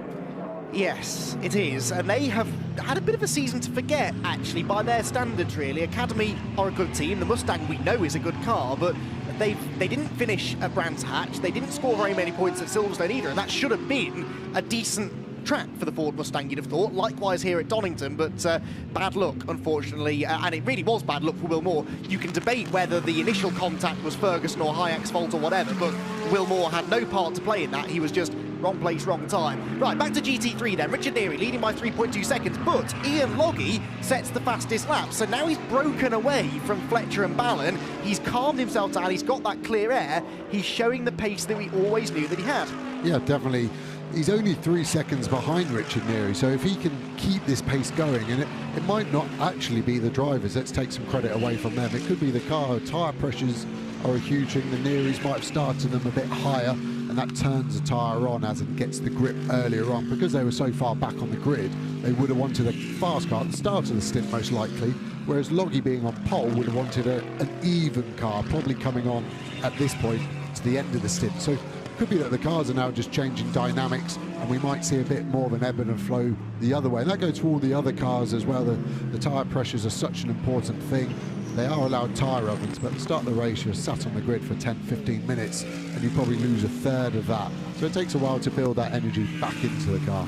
Fastest of all of the leading three cars on this lap, though, is the car that's just gone out of shot, the Paddock Motorsport Bentley of Kelvin Fletcher, with a purple middle sector, faster than anyone's been so far this race, and tracking to take a good half a second, I reckon, out of the leading two on this lap. So the Bentley is closing in on the Mercedes, which is closing in on the other Mercedes, so this is building up quite nicely. There is Stuart Proctor in 7th, with Nick Jones in the Team Parker Racing Porsche behind, that had that contact at the start of the race. With plenty of contact since then, and Will Moore was involved in some of it. He's down in the pit lane now with Burton. Will is indeed with me here, and Will, I know you're very dejected, but that's very frustrating. We're seeing so many cars dropping in this race so far. Yeah, I think the real fact of the matter is we're racing against the wrong people. The way the championship's set up at the moment, the AMs have got better equipment, than the pros in terms of the balance. We're racing against the wrong people. We're fighting. Qualifying says it all, really. We were hoping to show you the live stream and the replay, but your team have turned your screens off, so I think that they're packing up and ready to go home because of football. But from your point of view, what happened? We might be able to play the pictures out while you're telling us. I just got a nice run out of the last corner to go up the inside. I could see the Toyota and the McLaren were dicing. So I got a really nice run up the inside, and I think they've come together, and one of them's fired each other into me, and I was just a passenger at that point. What's going on? Why are we seeing so many incidents in this race? Like I say, I think the AM drivers have got better equipment in terms of the weight in the car and the balancing at the moment. But we've seen that quite a few times, haven't we? And we don't often see it like this. Donington seems to be bringing out the best or the worst in people. It shouldn't be like this. I mean, 7 cars out in the first sort of 20 minutes is, driving standards obviously need to be addressed. But yeah, it's just disappointing for the team. We've not had much luck this season. Thank you very much indeed. Anyway, well done. Thanks. They both make good points. The AMs are obviously fired up. They've got cars that are working well. Bryn also makes a good point, though, that this is nothing new. This is the dynamic this championship has always had. For the other 2 races we've had this year, it's been, the same, similar BOP. It gets tweaked as we go through, but similar. So I just think everyone's a little bit giddy today, aren't they? And I don't know whether that other sport people keep talking about has something to do with it, but there is a certain extra hype and a bit of an overdose of adrenaline going on out there, isn't there?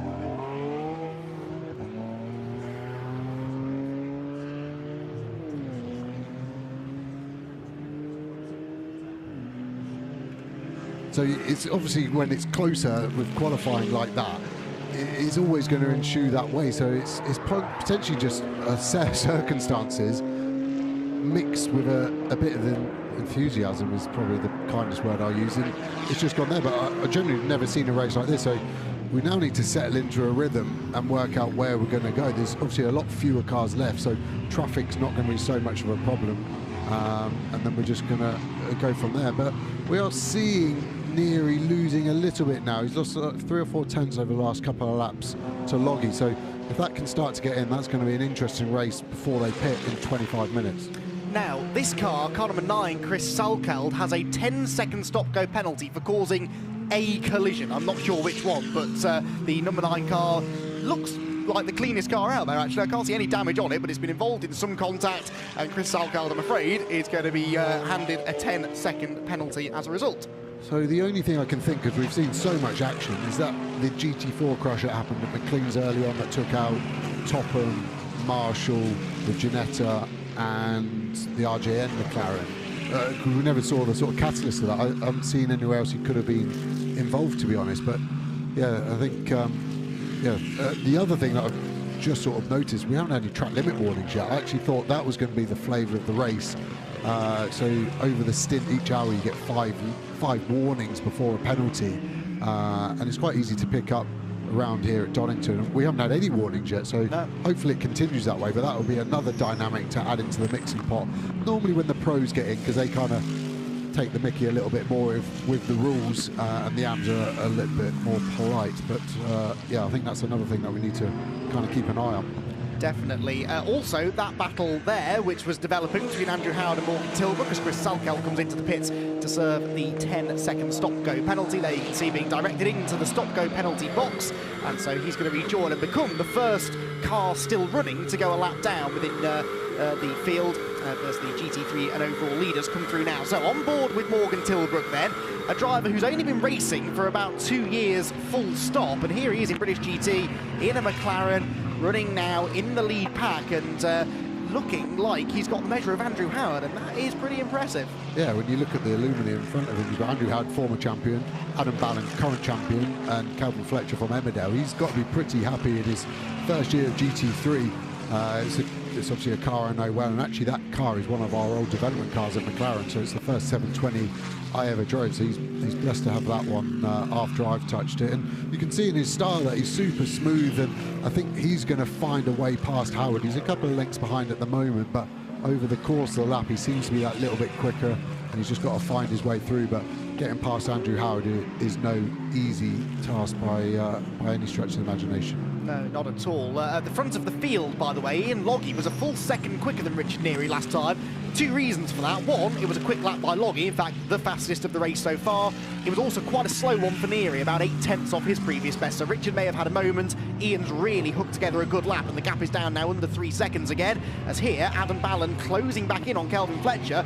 A couple of laps ago, Fletcher was catching the leaders. Now he's starting to slip back. It is fascinating to watch how the balance of these cars is changing as we go through, and Kelvin may be starting to overdrive now, runs a bit wide at the final corner. Ballin up the inside, 2 more different cars you couldn't hope to find, and then neck and neck across the start-finish line. Bentley to the inside, Ballin to the outside. Will he try and jink up the inside under braking? He does not, probably sensible, because that Bentley is not going to be an easy car to pass. You sense it might come down to a mistake from Fletcher rather than a move from Ballin. Yeah, or catching traffic at the wrong point as they get the GT4 Mercedes, giving him the space. Adam's probably been a little bit more cautious actually than Fletcher in that instance, and then needs to go again as we see Howard and Tilbrook getting caught up with it as well. And it's actually a shame that there isn't more GT4s involved in terms of that sort of making it a bit more dynamic. The multi-class element is always wicked, and yeah, I think you've called it right. I think Fletcher's on the border of overdriving here, and Adam Ballin's going to be rubbing his long hair in delight at this, and I know he actually got a warning from race control that he's got to tuck his hair into his race suit. And if that's not a cool thing to be told as a racing driver, I don't know what is. That's definitely a new one to me. He's dropped back all of a sudden though from Calvin Fletcher. As you said, that traffic may be playing a part in that. It's weird how these gaps keep ebbing and flowing. One lap, one car is significantly quicker than the one ahead, and then they seem to drop back again, but possibly just playing into that sort of disjointed feel this race has had, really. Drivers struggling to get into a rhythm.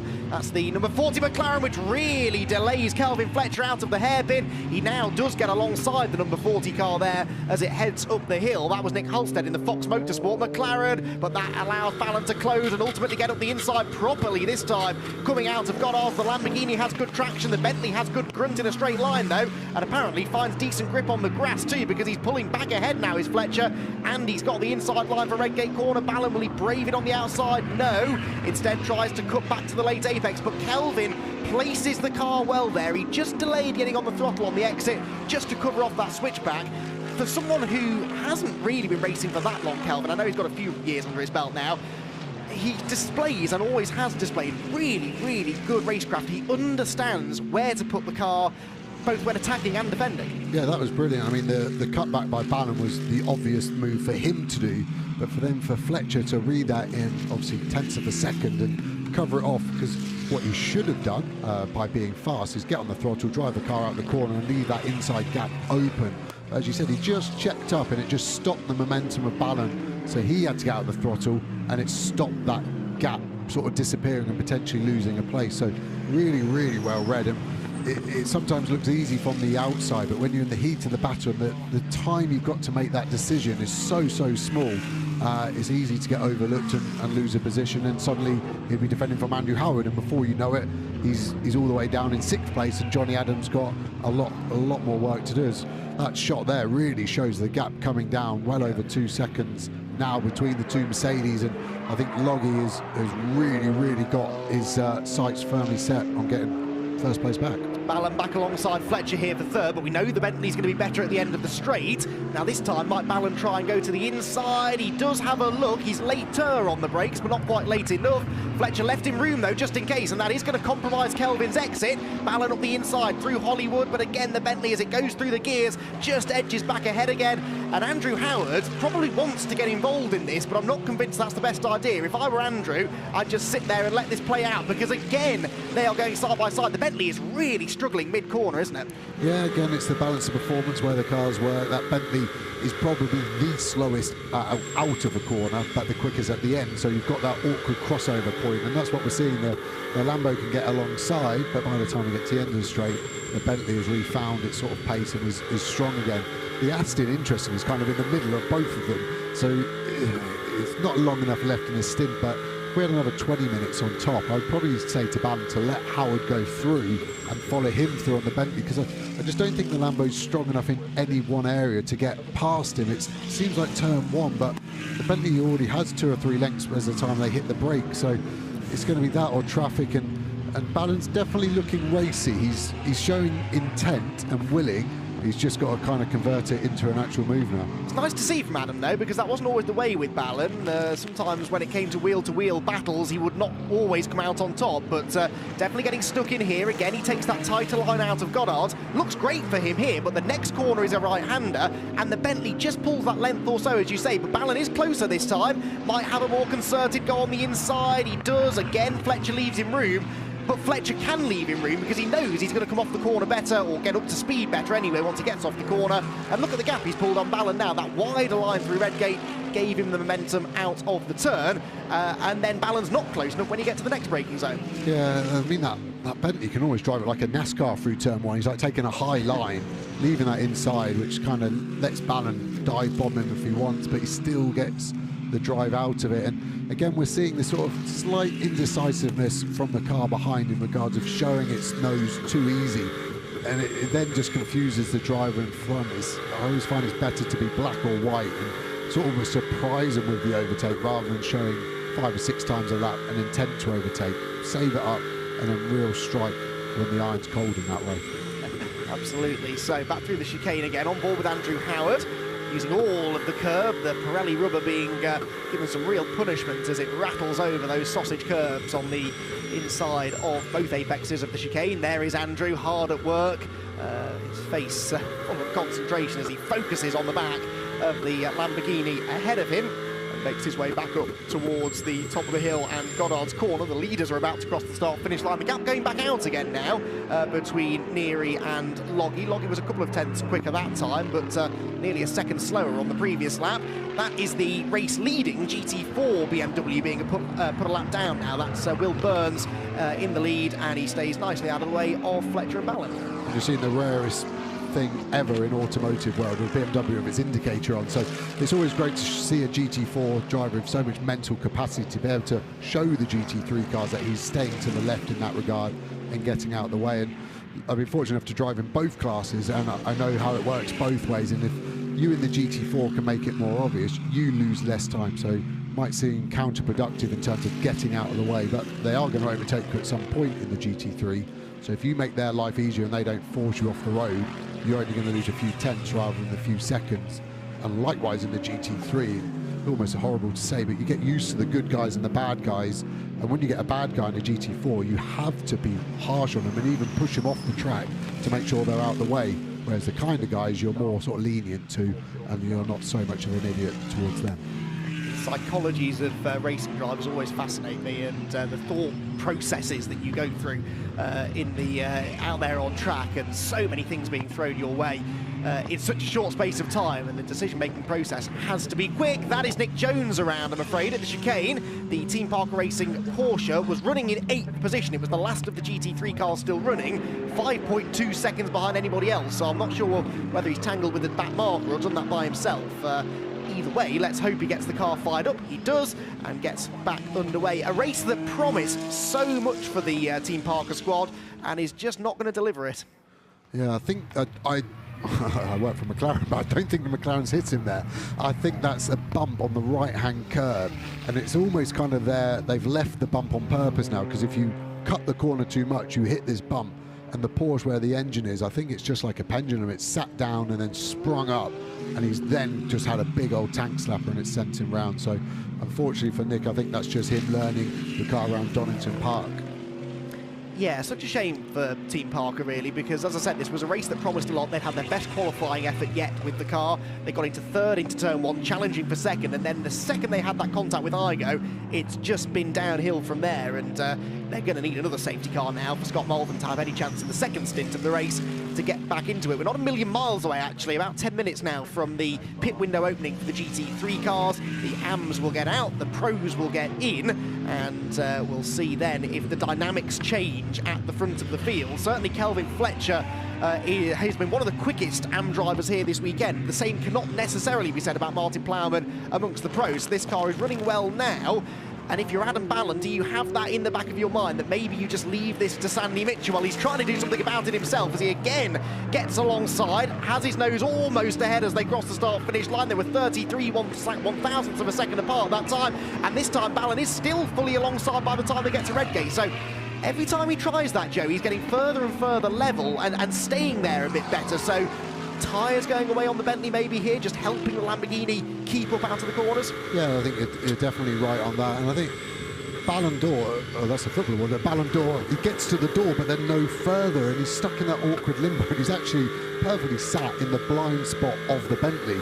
So he's getting to a really awkward predicament. I think he needs a new move. That's not worked, the outside. So he almost just needs to stay behind him and look at probably just trying to get to the inside, because there's no way that move's going to work anymore, I don't think. And as you alluded to, the tyres going off on the Bentley's probably going to open up another chance, I think, coming out of the first hairpin. So we've got the chicane, then we've got the first hairpin. After that corner, I think as the superior traction on the Lamborghini comes more prominent, he's got a chance there into the last corner. But yeah, as you said, 10 minutes left. He probably rates Phil, sorry, I was an old teammate, I was awkward like an old girlfriend. When Sandy Mitchell gets in, he probably fancies him over Plowman, but they do have that 20-second penalty to worry about as well. So there's a lot going on in his world right now. Yes, forgot about that. The number 1 car, 20-second success penalty. The 63 car doesn't matter because it's out of the race, and the 10-second penalty goes the way of the number 6 car in second place, which again is within 2 seconds of the lead. Again, we're side by side. He's not listening to you. He keeps trying this outside line. You'd think maybe you could dive back to the inside again into Redgate corner, but he just doesn't seem to want to take that particular risk at the moment. And the Bentley is always just going to be that length or so further ahead, because it is traditionally the fastest car in the speed traps. And indeed, yeah, Kelvin Fletcher has set the fastest speed in the speed traps here as well this weekend. So no wonder, therefore, that Ballon is struggling to find a way through here. The big Bentley fills the track as well, and Kelvin Fletcher, as we've said, knows where to place it. Good to see them running well. They ran well actually at Silverstone for a period, and then they also had an issue which unfortunately saw Martin Plowman stop out on track, an engine problem which put them out of contention. Ultimately they managed to salvage a couple of points from it, or 1.5 points I think it was, but maybe, just maybe this weekend, I think we're going to have a few redemption stories out of today's race, because actually a lot of the people that have run into trouble are the ones that have had good seasons so far. Yeah, and that sort of opens it up for the guys who haven't had a strong year. So from a jumping perspective, it's really spiced it up this first part of the race with how bad everyone's been. So it's good for us in the long term. As we're kind of seeing a bit more of Andrew Howard coming, and unfortunately Morgan Tilbrook, sorry, has dropped off a little bit, so it's really a 3-car battle. And I think if Ballon needed to make this move done, he needs to be on the inside of that last corner and just needs to leave his car there and let Kelvin turn into him. That would break traction on that Bentley and give him a better run into this first corner. But they are being super clean and super polite at the moment, and I think, yeah, with such little time left of this stint, they can box in the next 10 minutes. That's probably now where this is going to sit, I think. Yeah, I don't see anywhere else really that Ballon can try this move, and the move he keeps trying, as you've said, isn't really working. On board with Howard, he didn't exactly make friends with the apex there through the old hairpin. Just, you can see the momentum that loses you. If you mess up the old hairpin, it's a long way up to McLean's, and it's quite a steep hill you're climbing, so that is probably, for a lap time, one of the most important corners on the track.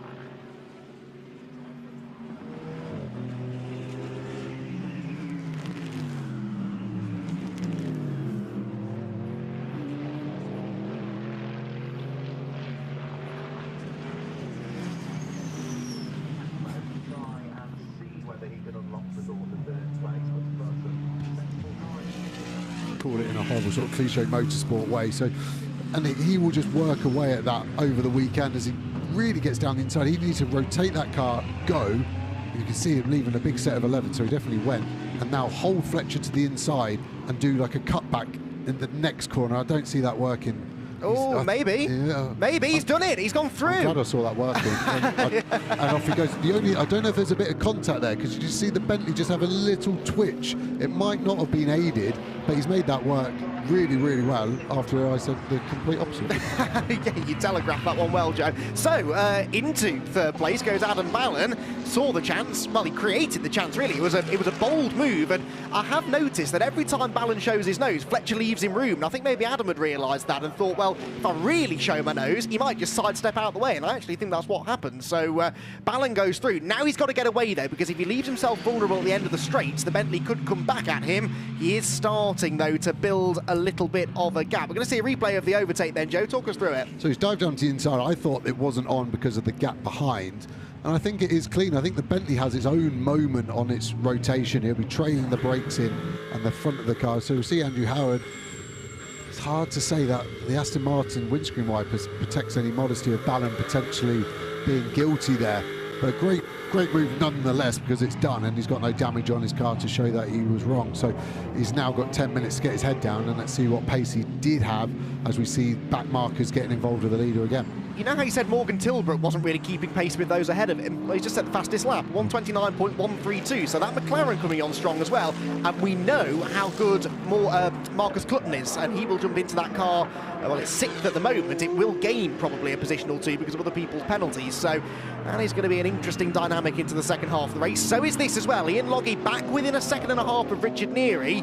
It is odd the way the gap grew, then shrank, then grew again, and now it's shrinking once more as we get right towards the end of the tyre life on these Pirellis now, and Ian Logie is starting to close back in. Now remember, Logie has this 10-second penalty, success penalty to serve, as there Andrew Howard almost got himself ahead of Kelvin Fletcher. This is the next battle to watch, isn't it? But just thinking ahead to the Ram pit stop, they're nearly 10 seconds ahead of Ballon, but Ballon has a 20-second success penalty, so there's a chance here that Jelmer Berman could still come out with second place. Yeah, and that'll be huge. With the pros are going to be so tight on pace that if they do get stuck behind one another, it's going to be so difficult to make that move work. And yeah, I think we're going to see a really interesting last few laps, actually, as I got everything wrong, not thinking anything's going to change. I think Howard looks super strong here against Fletcher, and as you said, Morgan Tilbrook is flying, fastest lap of the race, and we're so lucky to have all this timing in front of us, and we can see these sectors, and it is actually quite close between Neary and Logie in all the sectors. It just looks like Loggie's potentially got the sort of upper hand in the first sector, so it'll be interesting to see if that's the same when the pros get in those cars. Now, you were alluding to the fact earlier on that Andrew Howard might have an easier time passing Kelvin Fletcher than Adam Ballon was going to have. Well, let's see if that was true, because Howard is right on the tail of the Bentley, which does not like that final corner at all. And again, Fletcher is wide. Now, we've seen Ballon try this move against Fletcher umpteen times, but the Aston Martin, a bit better in a straight line, might just be able to do it. Howard is crowding Fletcher to the inside, tightening his angle into the corner. Fletcher surely is going to go deep, and Howard tees up the switchback. Nothing Fletcher could do that time. time, and Howard is up the inside now through Hollywood, side by side for 4th place. The Aston Martin is going to go ahead, I think, and Kelvin Fletcher eventually realised he was beaten. That was a textbook switchback manoeuvre. Really, really good. Super aggressive from Andrew Howard, squeezing him, as you said, down into Redgate. That was really, really good. Then got the cutback done perfectly. I thought Fletcher did a good job at covering it, but just not quite as much. And the extra torque of the Aston versus the Lambo meant that it was a done deal, and off he goes. And this has been an interesting stint for Morgan Tilbrook, because he would have seen Fallon and then Howard behind Fletcher, realising where they've got past. So it'd be interesting to see if he adopts the same sort of approach, and real hustle into that last corner. That Bentley looks awful in that last corner. It looks such hard work as the GT4 pit window opens, and that's obviously the GT4 Mercedes. And it's great to see the sort of sister cars that run here. Obviously the Mercedes is the same car, just toned down in GT4, and their minimum pit stop being 140 seconds, they've got plenty of time to do everything safely. Yes, and that's a good point, actually. There's a reason, and I didn't know this until I asked you before, that the GT4 minimum pit stop time is 140 seconds, 30 seconds longer than the GT3 minimum pit stop time, and it's because of the time it takes to change the tyres. Exactly, so you see the Century guys working there. They're 5-stud wheel nuts, which predominantly all road cars are, and they just take longer than the GT3s, which are a centre lock, as we see Morgan Tilbrook down the inside, potentially a little bit too far back. What's Fletcher doing? He's going wide, he's got the inside, he has his own moment, doesn't quite get the power down, and they kind of status quo as they leave that corner, but that move's coming as well, and I think that is the area it's happening, is turn 1. That Bentley seems to sort of culminate all its issues into one corner there. So yeah, back to the pit stops. It's just to keep the safety up so the GT4s don't have to rush quite as much. The McLaren GT4 actually does have a centre locking wheel nut. I never really understand how we push that through the rules, but it does mean the McLaren GT4 has an easier pit stop time. It's no faster, but just easier. So yeah, we're going to see every car change tyres. Everyone gets an hour out of these Pirelli slicks. They're wicked, but they do drop off, so everyone will want fresh tyres for their pros. Now, the 57 Century Motorsport BMW here of Will Burns has a nearly 10-second lead over Jordan Collard. They are both Silver Cup cars as well, so their pit stop lengths should be identical. Neither of them have a success penalty to serve, so expect that gap to be pretty constant after the pit stop as well. There is the number 40 Fox Motorsport car of Nick Halstead. He has pitted. We saw the Mercedes in as well. Jake Giddings now has taken over the 25 car, and I think, yes, the number 9 BMW came in as well. Salkeld handing over to Andrew Gordon-Colebrook. Back to the scrap then for 5th position. Kelvin Fletcher hanging on admirably in a car that doesn't really appear to want to go around any of the corners on a circuit that really is all about carrying momentum through the corners. And actually on that occasion, Tilbrook not able to get within striking range at Redgate. It looks less Larry for Fletcher that time. So obviously he's going to be trying to adapt his style at that last corner to make it more drivable, but it's difficult when a car was potentially good in qualifying, looking at his pace, and as the tyre drops off, the characteristics changes. That gap is evaporated, isn't it? 1.1 seconds over the line last time. Loggy with the it's always, when you flash your headlights as a driver, it feels really empowering and the right thing to do, but when you see it from the outside, it just makes you look like a bit of an aggressive moron, doesn't it? But it does get in the psyche of the driver in front and is worth a go. So you might as well keep going with it. He's probably got 2 more laps before the GT3s can pit, and that's going to be his time to really stamp his mark on this race. Yes, that's the thing, isn't it? We're heading towards pit stops now for GT3s. In fact, already Nick Jones is in to hand over the Team Parker racing car to Scott Mulvin. So I expect these two in this lap, to be honest, Neary and Loggy. And then remember, the number 6 Mercedes in second has this 10-second success penalty to serve. In will come Neary, in surely will come Loggy as well. Does he? Yes, he must have done. So Neary pits early. Loggy is a bit further down the pit lane. Success penalties, Joe. One of the comments that I see, and I'm sure that the YouTube comment section is filling up with these sort of remarks already. Why do we have success penalties? I like them. I really think it adds an extra dynamic, especially to the second half of the race. But for a lot of people out there, it does seem odd to penalise those that have done well at the previous race. So what's your take on it? I hate them. It's pointless. I don't like it. It's always like sports day. Everyone gets to win these days. It keeps the championship alive, right? So if someone is on a good run and maybe a BOP is a bit open for one particular car, it stops a runaway leader. So it definitely adds a dynamic. And listen, all major championships have a success penalty outside F1. So it's not rare, and it's something that's set to stay. So we kind of got to get used to it. it just means as a driver, when you do win, you're kind of like yay and nay in equal measures, because you know the pain is going to be there at the next race. So yeah, it's a hard one, and the penalties are trimmed. It used to be weight in British GT, and we went to time, and I do prefer time because it's a physical measure. It's not hurting your lap time or performance over a lap, as we see the driver change going on. It's great to see the insight. So Johnny Adam getting in, 5-point harness, so he gets the buckle between his legs, up around his space hoppers, lap belt's done, and then he'll plug his shoulder belts in over his hands device, tighten them. Andrew Howard doing the window net for him. Thumbs up, cheers mate, catching a bit. And then they'll drop down and they'll be released and they'll be counted down to the exit line to make sure they don't go under that minimum pit stop time. That's an important point as well. Minimum pit stop time is from the pit entry line to the pit exit line. It's not the stationary time, is it? So there's an element of judging that, and that's something the teams will practice throughout the 2 free practice sessions. They have 2 hours of practice on the Saturday, and there you can see Sam Neary now in the number 8 car, hopefully having timed the pit stop correctly, because he's going to come out with, in theory, about a 10-second lead, but over who? It's going to be very, very close. It's just about Jelmer Berman ahead of Johnny Adam, but only just. That's kind of what I expected, though. He was about 10.5 seconds ahead of Adam, and their pit stop was 10 seconds longer. Martin Plowman comes out 4th, and Marcus Glutton 5th. So that is your battle at the front of the GT3 field. Now, what sort of pace does Sam Neary have? He has been telling me all season long he's as quick as Jelmer Berman. Well, Sam, money where your mouth this time.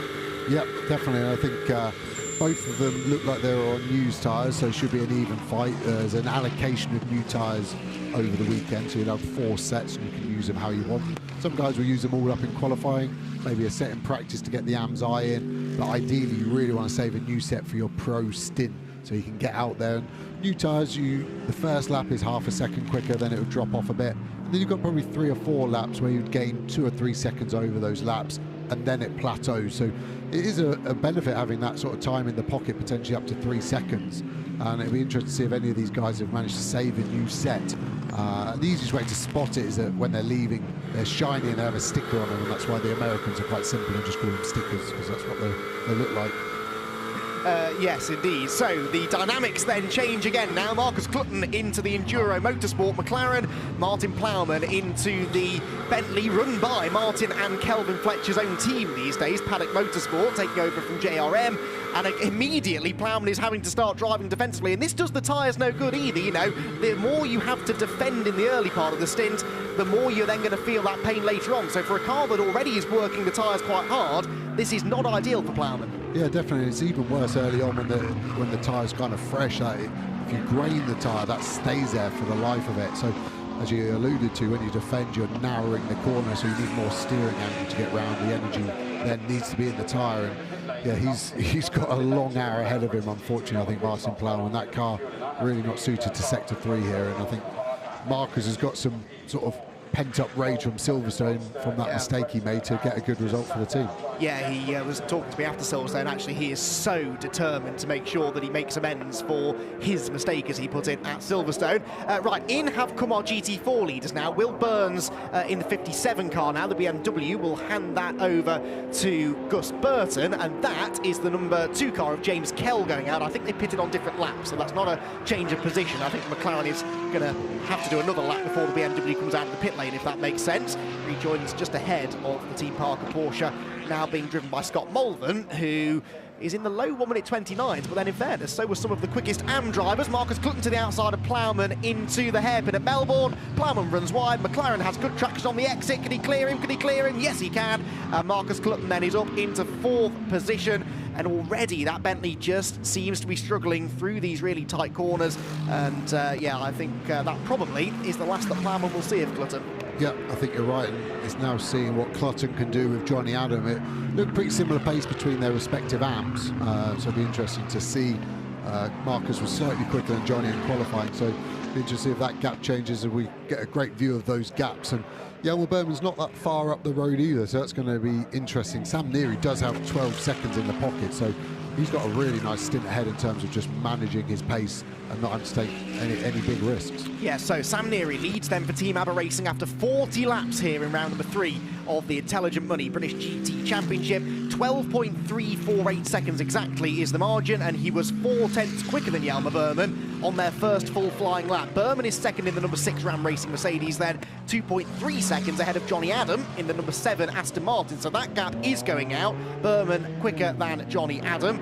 Then it's 2.7 seconds back to Marcus Clutton in 4th now for Enduro Motorsport. Martin Plowman 5th in the Bentley, 8.5 seconds ahead of Stuart Proctor, who is 6th position in the Balf Motorsport McLaren. And should be Lewis Proctor. The time on the screen's not changed over yet, has it? Yeah, you could hear the confusion in my voice then. That's, thank you for clearing that up. It's just changed now for you. There we go, they're listening to you, Joe. Then it is Sandy Mitchell. Now remember, Sandy Mitchell had that 20-second success penalty, or his team did, so they've dropped out in 7th, but Sandy's just set the fastest lap, and he's only 2.6 seconds behind Lewis Proctor. Yeah, just seen a 3-second stop-go penalty for car 25, so that's Giddings in that one. That's most probably a too short a pit stop. When it's a bit of a random number like that, that is how much under the minimum pit stop window of time they were. So yeah, and another random stat for you, 43% of the cars are out of the race or in the pits. So how's that for a bit of a scary number? Did you work that out yourself, Joe? No, I have to say a clever German just texted me, so I'm not taking the credit. I would have been mightily impressed if you had. So Sam Neary then is 100% in control of this race. 12.3 seconds the gap. It is not coming down immediately here, but in the opening stint we did hypothesise that maybe the number 8 car is set up more to go well over a short run, whereas perhaps the Ram Racing car will come on stronger later on. And again, that sort of makes sense. They always knew they'd be having to dig themselves out of this 10-second success penalty hole that they were in, and it looks as though maybe we'll have to wait a little bit longer to see the true pace of Hjalmar Burman. The true pace of Marcus Clutton, though, is immediately evident. A 1:27.6, nearly a full second quicker than anyone else is going, and look at the way he's reeled in Johnny Adam. Yeah, purple sector 1 as well, and half a second quicker in sector 2. So this is interesting. Marcus is super experienced. He almost actually just needs to chill it a little bit and keep a little bit of these tyres. He's got 50 minutes to go. Let's catch Johnny Adam up, then get past him, and then work on to Hjalmar. I think he's on max attack at the moment. You see the car darting and squirming around, using every single percent of grip that tyre's got for him. And yeah, I think he's got a lot of pace. It'll be interesting to see this McLaren Aston Martin battle, to see where each car has got its strengths and its weaknesses. I'd say the McLaren's probably just got the edge in the mid-corner, but the Aston Martin seems to have the top speed this weekend in the speed traps. Yeah, this will be an interesting battle then, and yeah, you can see the car twitching around. Marcus is really, really on it. Marcus has been around for quite a long time, actually. I first came across him racing in the Fun Cup Endurance Championship, in which he's one of the top drivers in what is a very competitive field, though. That's where he met Morgan Tilbrook, who started his racing career in the Fun Cup. So they both have long-distance racing experience, and Marcus, as I was saying at Silverstone, a very underrated driver, and looking now to make amends for what happened 2 weeks ago. Just a side note, in GT4, by the way, Jake Giddings has served that 3-second penalty, so he is back out in the number 25 Car Gods with Sicily Motorsport Mercedes. GT4 is being led, by the way, by Gus Burton in the 57 BMW, so Gus did indeed hold on to the lead over James Kell in the number 2 Rocket RJN McLaren. Now, Jake Giddings was third, but having pitted now, he will have dropped behind Jamie Stanley, who might well be third now, and Andrew Gordon-Colebrook in 4th place. And indeed, the timing screen now starting to show that as the order. Yeah, I love these onboards, especially from McLaren, which I know so well. So you can see his dash, see the gear number, 4th, 3rd, might go to 2nd for turn 1. The rev lights go green, yellow, orange, red, all blue, shift up. And McLaren nicely, if you over rev it, it goes red again to just show you you've done a bad job. They have his tyre pressures there on the right hand side of the gear number, so that's live. So as a driver, you know exactly where your tyres are at. It's predetermined with your engineer, you know what your optimal is. So if they go over, you need to think about maybe chilling out and bringing them back down, and likewise if they're under, you need to man up a bit and get some more sends. And yeah, the steering was pretty busy, so he's turning in well. The car then on throttle just looks like it's rotating, is what we'd say, and the rear axle just losing grip, which is a positive because it gets rid of corner angle, but does work the rear tyre a little bit too hard potentially. So he's looking good. He's caught up to the Aston now. He'll be in what we call the dirty air. You can see the big wing on that Vantage in front, and that's just creating so much turbulence as they get stuck behind a GT4 McLaren Jamie Stanley. And don't think he was quite close enough to get the run, but that's what he's going to need to get that sort of pass done, I think. I did think that might be his chance, because if there's any way you don't want to catch a back mark around here, I'd say the old hairpin is up there as the worst place, so too the chicane, and that's where they caught that latest one. Scott Mulvin is back in. I haven't seen anything notifying us of a penalty for the Porsche. No, it's heading into the pit box rather than the penalty box. Did it sound right to you then as it came past us? It's hard to tell on the speed limiter, I suppose. Yeah, it didn't sound bad, and it all looked square, as in no problem, but it's going straight on its skate, so it's going into the box. And trying to just look at the team, if they're looking at an area in particular. I thought the pace was okay. It wasn't amazing, but it wasn't amazingly slow. Can't see any marks on it, but yeah, I'm a bit lost on that one, I'm afraid. Yeah, he's done a 27.7, Alvin, which is one of the quickest laps. In fact, I think it's the second quickest lap we've had, yeah, so pace was absolutely fine, but the Team Parker team will send Bryn Lucas down there on the case to see what he can find from Team Parker. Bryn apparently was just chatting to Richard Neary, and he said, Richard, do you fancy an interview? And Richard said, no. Curse of the commentator is a strong thing, isn't it? And yeah, I think Richard doesn't need any more bad luck sending his way. Yeah, some people are superstitious and some just stupid, so I'll let you decide on that one. And we've just seen the traffic flow again against Marcus Clutton this time, and that gap has just opened up. And I just wonder if Marcus's lap being so much faster than everyone in front of him, if he did have one of those new sets of tyres at the start of the race, which kind of got him up to the back of Johnny Adam, but now, as I said earlier, they kind of plateau after the first 4 or 5 laps.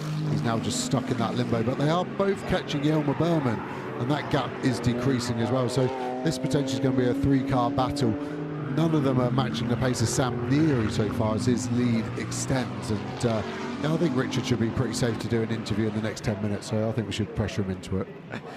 Yes, I can absolutely understand his nerves though, because so far this season, it's been a remarkable season for the Nearys. It's always free practice 2 as well. In the 3 weekends that we've had now, they've always had an issue in the second free practice session. At Brands Hatch, Richard went off into the barriers. At Silverstone, he had padlock off and went into the gravel. And yesterday, it was FP2 where he had his brake Sam Neary had his brake explosion. So I think the answer in the future is to not go out in FP2, because it's not really doing them a huge amount of good as it is. GT4 then, James Kell here, 10.5 seconds behind Gus Burton. The gap is much the same as it was before the pit stops. About to be caught, though, actually, by the fight for 6th place overall. Sandy Mitchell has caught Lewis Proctor now. On the previous lap, though, was actually slower than Lewis, although traffic might have had something to do with that. There you can see Lewis flashing his lights, his Kell getting out of the way, we'll never know. Hopefully he saw him coming, though, as meanwhile the GT4 leader does not get out of the way of Johnny Adam. Yeah, you can see literally that gap evaporating between the Aston Martin and the GT3 McLaren, and the BMW did nothing wrong, it was just bad timing, and again it's just an illustration of the difference how they generate their lap time. Pretty much 10 seconds difference here over the lap between GT3 and GT4, and considering for me there's only really 10 corners, second a corner is quite a lot of time, and it's given Marcus a bit of impetus potentially to really get over the back of Johnny again and almost push him up to Yelmer as well, and see what these guys can do. 40 minutes left, so there's plenty of life left in this race, even if we haven't got many cars left. Yeah, Berman's less than 2 seconds ahead of these two now, so Adam doesn't really want to be defending here, does he? He wants to just have eyes forward, focus on catching second place, but Marcus Clutton's thinking, well, if I was ahead, we'd catch him even quicker, so it's an interesting one. Marcus could be tempted, I guess, just to leave Johnny to it and follow him up to second place, but I don't really think that's Marcus's style. Yeah, it's difficult if you can't communicate, especially when you're not teammates. I think you always just have to attack and hope for the best, really. You can sometimes play a long game and get too complicated and it doesn't work out. So I think if an opportunity arises, he will pounce on it and go from there. I think it's just going to be this 3-car battle, really. As you said, that Neary Abakar is so quick at the start of the stint. No one is able to kind of keep with it, but are we going to see what happened to Richard in terms of Loggy reeling him in, really with about 30 minutes of the stint gone? The kind of tides changed at that point.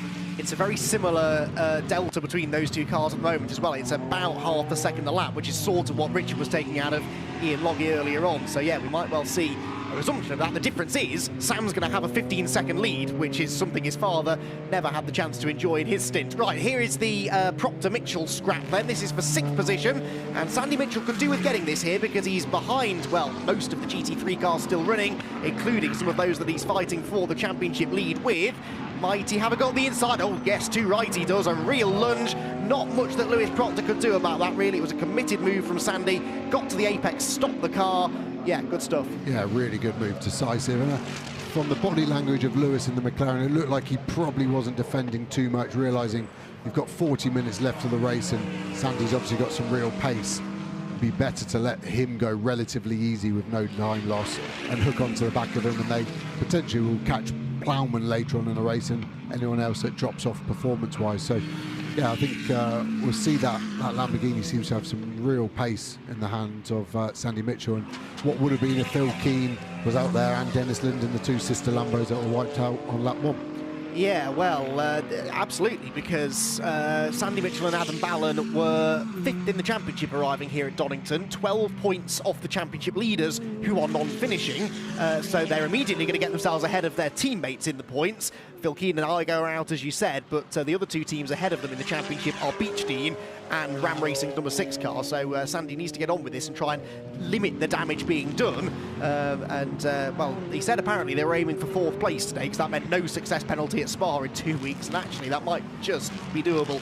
Back to GT4, Andrew Gordon-Colebrook here. This is the closest pair of GT4 cars that we've got in the race still, and it's Jamie Stanley that he's chasing and catching half a second quicker on the previous lap. On this lap, he's on course to do a similar amount of damage, I think, to the lead that the Fox Motorsport McLaren has, and this would be a good result for Fox Motorsport if they can pull it off, even if it does end up being behind the number 9 BMW, which looks fairly certain now. They are taking advantage, admittedly, of other people not being in the race anymore, but Jamie Stanley and Nick Halstead, Nick new to GT racing as well, and seems to have taken to it reasonably well. Yeah, really well, and Jamie's obviously coaching him, which is bringing him up to speed really quickly, and I think it's a great championship to be in and in GT4 because you've got so much to benchmark yourself against and kind of see where you sit in the food chain and how good you really are, and that's the fun bit about competition, is that exact bit. The interesting bit with the Gordon Colebrook car is it is winning the track limits race. I've seen him on his 4th warning, so he is literally 1 track limit away from a drive-through penalty. So yes, it's a tactical game with the track limits. You've got 5 an hour basically, so it should be 1 per driver roughly. And you want to use them up, but in an efficient way. So for me, the chicane here is the best one to cut. You could probably get 2 or 3 tenths by fully committing to the cut. But as the tyres go off and you just generally make a little mistake and run wide, you just drop a wheel and you don't gain any time, but you use up one of those 5 lives, and it becomes difficult. And as we get a long shot of the crowd, it's great to have some fans back at Motorsport, not quite a full capacity here at Donington, but yeah, from a driver's perspective, it felt odd racing with no one here. It was like a sort of test day on steroids, but when the fans are here and there's plenty more of them to come, then it does add a huge element of atmosphere to a racetrack. That's really interesting then, because as a motorsport fan myself, it's nice to know that you guys do actually appreciate the fans being here. I think it's one of those things you don't necessarily notice until it's gone, but yeah, it does really add something extra to the vibe, to the atmosphere of the circuit, just having people here enjoying live motorsport, and people that have been starved of it really for the best part of the last 18 months, and they've certainly had quite the spectacle today to witness at Donington Park. So 37.5 minutes still to go in the race. Sam Neary is nearly 15 seconds clear of Jelmer Berman at the front of the field. Getting some news as well from Bryn Lucas in the pit lane that it's a gearbox issue for the Team Parker Porsche. So not a legacy, therefore, of the contact they had earlier on, just an unfortunate issue to add on to some of the other unfortunate situations they've been in this race. Yeah, there's difficult reliability in these cars. We almost take for granted now they're built so well that you don't really expect a DNF for reliability. As we go on board with Jamie Stanley in the GT4 Fox McLaren, it looks like he's been sniped at. The windscreen's got a few chunks out of it. I assume that's just gravel being kicked up by guys in front. And as that Gordon Colebrook BMW is getting closer, I think the rate of catching has slowed slightly, but obviously is still happening. So Jamie will be looking at this 35 minutes or so remaining. I think it's worth putting your elbows out personally. Yes, they're first in class, and this is that battle, but it's the overall podium. And again, as an ego, as a driver, the overall podium is kind of the main goal. The class one's cool, but yeah, the overall one's where all the kudos really is. Yes, because the McLaren is running in Pro-Am, so too is the BMW, and so is the Mercedes, actually, that was leading the Pro-Am category then before it came in to serve that 3-second stop-go. So that really was a costly penalty for the car gods with Sicily Motorsports squad. Gordon Colebrook, having caught Jamie Stanley, hasn't really started applying the pressure that I've seen. The rate of closure has slowed down a little bit, and he's not really getting right onto the tail of the McLaren, although he's now flashing the lights, so that's guaranteed to give him place any moment now as he heads down through that helter-skelter ride through the crane of curves into the old hairpin. A really satisfying corner that when you get it right, but it's not an easy one to get right. So easy to overshoot, miss the apex, and just kill your speed all the way up the hill. Not what happened to Gordon Colebrook, though. He's right with the McLaren now. So where is the BMW stronger than the McLaren? How can Andrew Gordon Colebrook convert that into a move?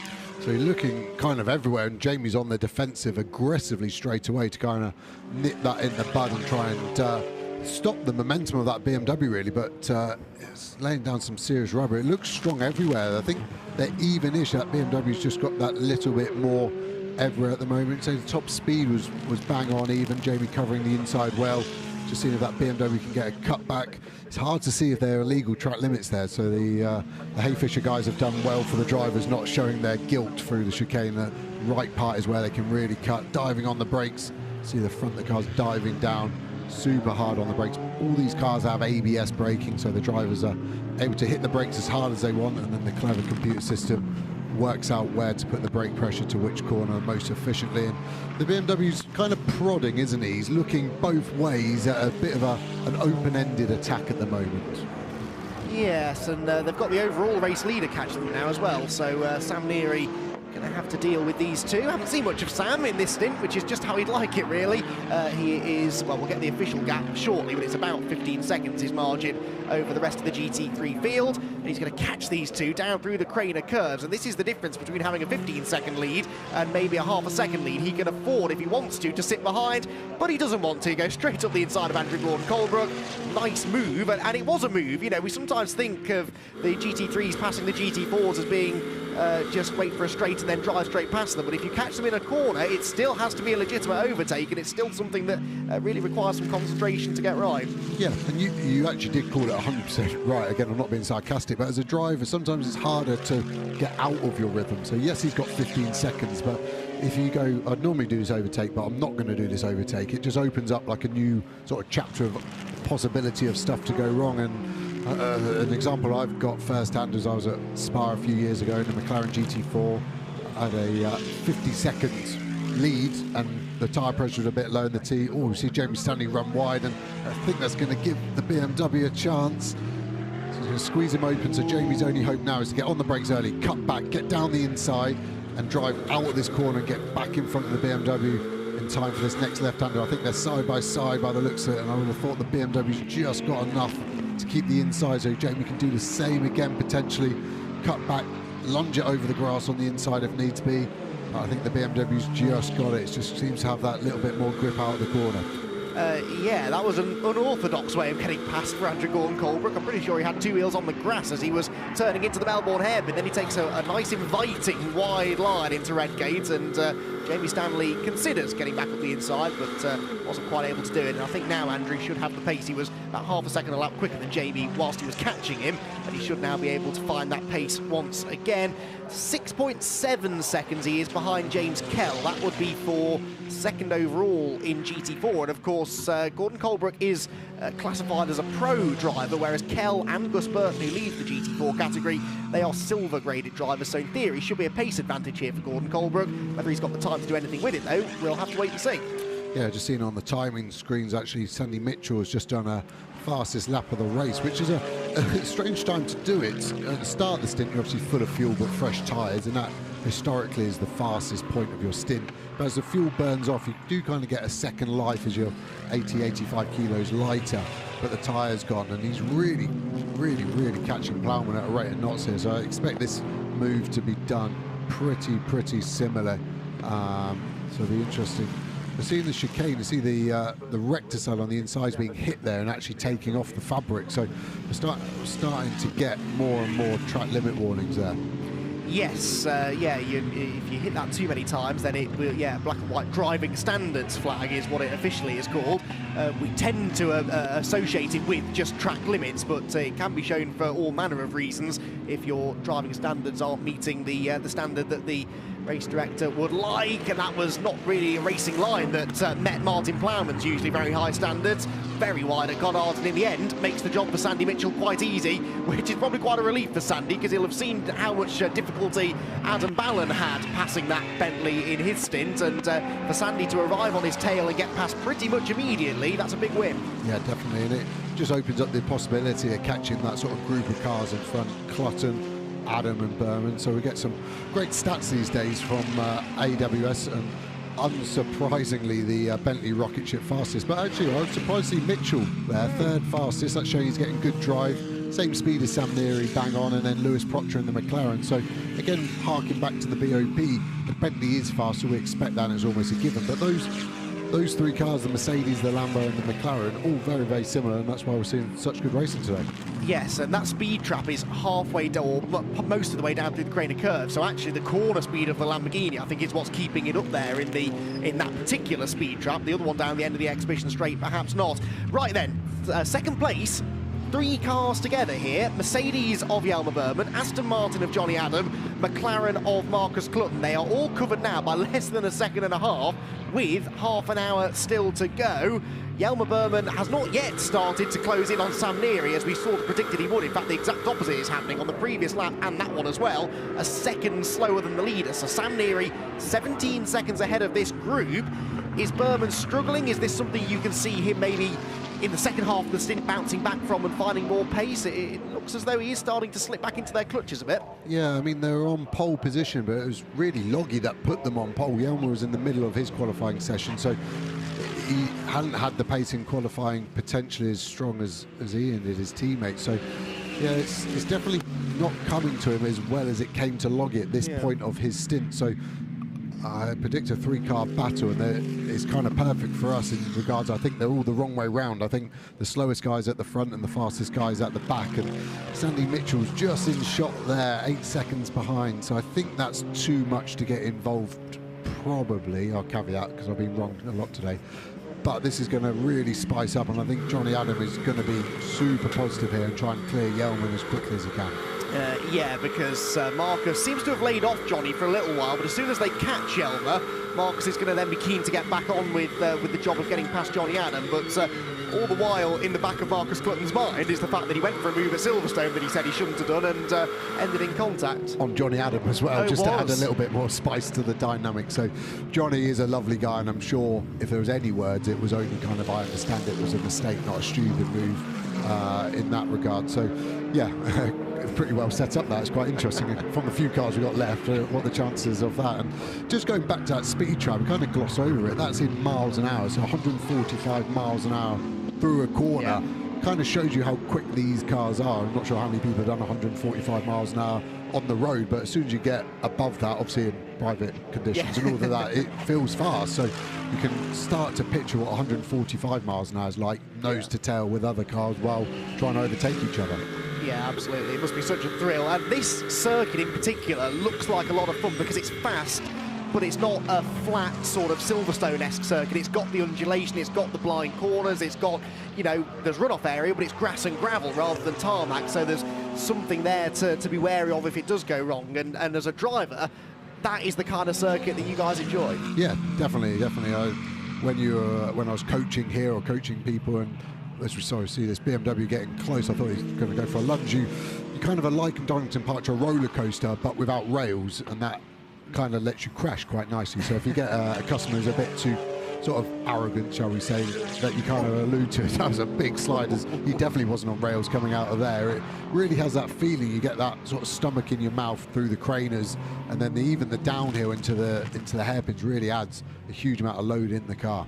Now, James Kell on the previous lap had a slow lap. The pace in GT3 is sort of a low to mid 37. He did a 40.0, so Kell had an issue on the previous lap.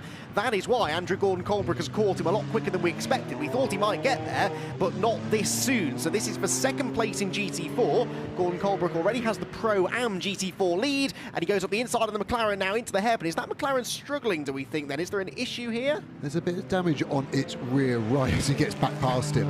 And it could just simply be contact, but I have seen previously on the McLaren, if you get hit from behind and it damages the exhaust, obviously all the hot exhaust gas ends up leaking in a part of the car it shouldn't, and it could just be melting that rear part of the bumper, and then it will be losing power on the back of that. And we're seeing Jamie Stanley catch Kell at a rate of knots, so that is pure speculation, but I don't know if we'll see it, but its rear right should be white and it is black, and it might simply just be a bit of contact. But yeah, as you alluded to, his pace is really not in the ballpark as it was, so we just get it now. See, it's a slightly darker colour than the rest. And here we are once again then in GT4 with a Century Motorsport 1-2. Gus Burton leading by over half a minute now from his teammate Andrew Gordon-Colebrook. They really have hit the jackpot this year, haven't they, Century? Yeah, really, that BMW getting upgraded, and it's always, a race car is always fair with the BOP, but when it gets an Evo, you kind of get like a harmony sort of honeymoon period where the organisers don't quite know how good it is, and if you get lucky you have that bit of performance in the pocket, and they definitely seem to be maximising that and doing a good job. If you get all your sort of lines sort of sorted, you suddenly get results that seem to come quite easily. Yes, now what isn't coming easily is third place for Marcus Clutton. Johnny Adam is suddenly 2.1 seconds behind Yelmer Berman again. Berman is matching now Sam Neary's pace, so it's hard to tell whether this is Adam having a slow lap or Berman starting to find a bit more pace. We'll monitor it over the next few minutes to see what happens. But what is happening is Marcus Clutton is seeing that pink Mercedes disappearing off into the distance and thinking, right, Johnny, now is my time to get past you. You've had your chance to go after Berman, you haven't done it. My turn now. Yeah, definitely, and the gap has been pretty stagnant, hasn't it, for almost the whole stint after those first few laps when he caught up to Johnny. So he's really got to get that done, and I think he should at some point, and it's for a podium, so there is that added element there. But unfortunately, as a driver, we've said his last race was a mistake hitting Johnny Adams. So is that which way is that gonna go? Is he gonna go super aggressive to make amends, or cautious to not repeat history in that regard? And we saw Lewis Proctor catching the back of Plowman as well, so only 8/10 there, and he caught it by that much on the last lap. So that will be a done move relatively shortly as we go back on board with Jamie Stanley catching another McLaren in front. Yeah, we did get a camera shot of it. Unfortunately, I couldn't really see it. It looked like the bodywork's melting a bit, but I might just be making it up. But yeah, this is going to be a good battle for the last few laps, I think. Yeah, this for third place in GT4 then. James Kell number 2, Jamie Stanley number 40, looking for his and Fox Motorsports' first ever GT4 outright podium, and it looks as though they've got a pace advantage here over the Rocket RJN McLaren as they drop down into the Melbourne hairpin.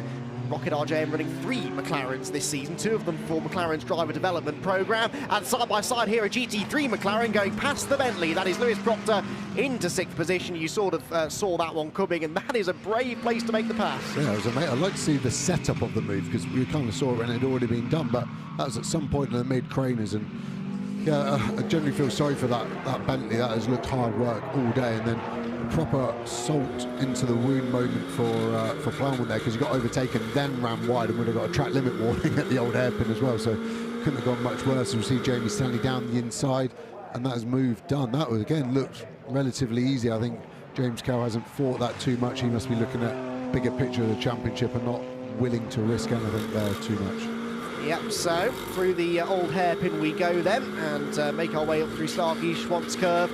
Speed building all the way up towards the right-hander at McLean's corner. Difficult braking point that. You're sort of still turning left a bit when you hit the brakes, and then you swing you back to the right up over the top of the hill. Back to third place now in GT3 though, and Johnny Adam starting to feel the heat now and drops another second since we last saw them anyway, over Yelmer Berman in second place. Berman on that lap was 3/10 quicker than Sam Neary, but 22 minutes to go, 16 seconds the gap. I think Sam can probably afford to coast this one home. On board with Clutton, over the curb on the inside, over the curb on the outside. Use the curb at Starkeys as well. They really do use every inch of real estate available to them to try and carry the speed as best they can through the corners. Clutton again twitching away there through McLean's corner. The trouble for the McLaren, though, might be the grunt of that Aston Martin, because again, Johnny Adam is just able to gap him down the straights, and the best places to overtake are at the end of those straights. And well, we sort of saw this before with Ballon and Fletcher. It seems to me like a similar dynamic here. Yeah, and look at that McLaren. It looks like it's running quite a high wing angle, so that rear wing is fully customizable in its degrees. So if it's running full wing, it will have more grip, more aerodynamic grip, but more drag, and that potentially is hurting as well. As we go on board with Johnny, silky smooth, one finger gear shifts. He's very, very smooth as a driver, and that really translates into every element of his driver inputs. Sad to see heroes get old, but you can see him wearing glasses now, so he's obviously getting on a bit. His eyesight is falling, but luckily his pace is still there. So quick check of the mirror as he comes over the start-finish line, and off he goes for another lap. And I think he'll actually be quite confident that he's got the measure of Clutton. Although Clutton, you'd say, is quick over the lap, he hasn't really been able to put any fight up, any move. It hasn't looked like it's been on the cards at all in this sort of first 40 minutes of the Austin.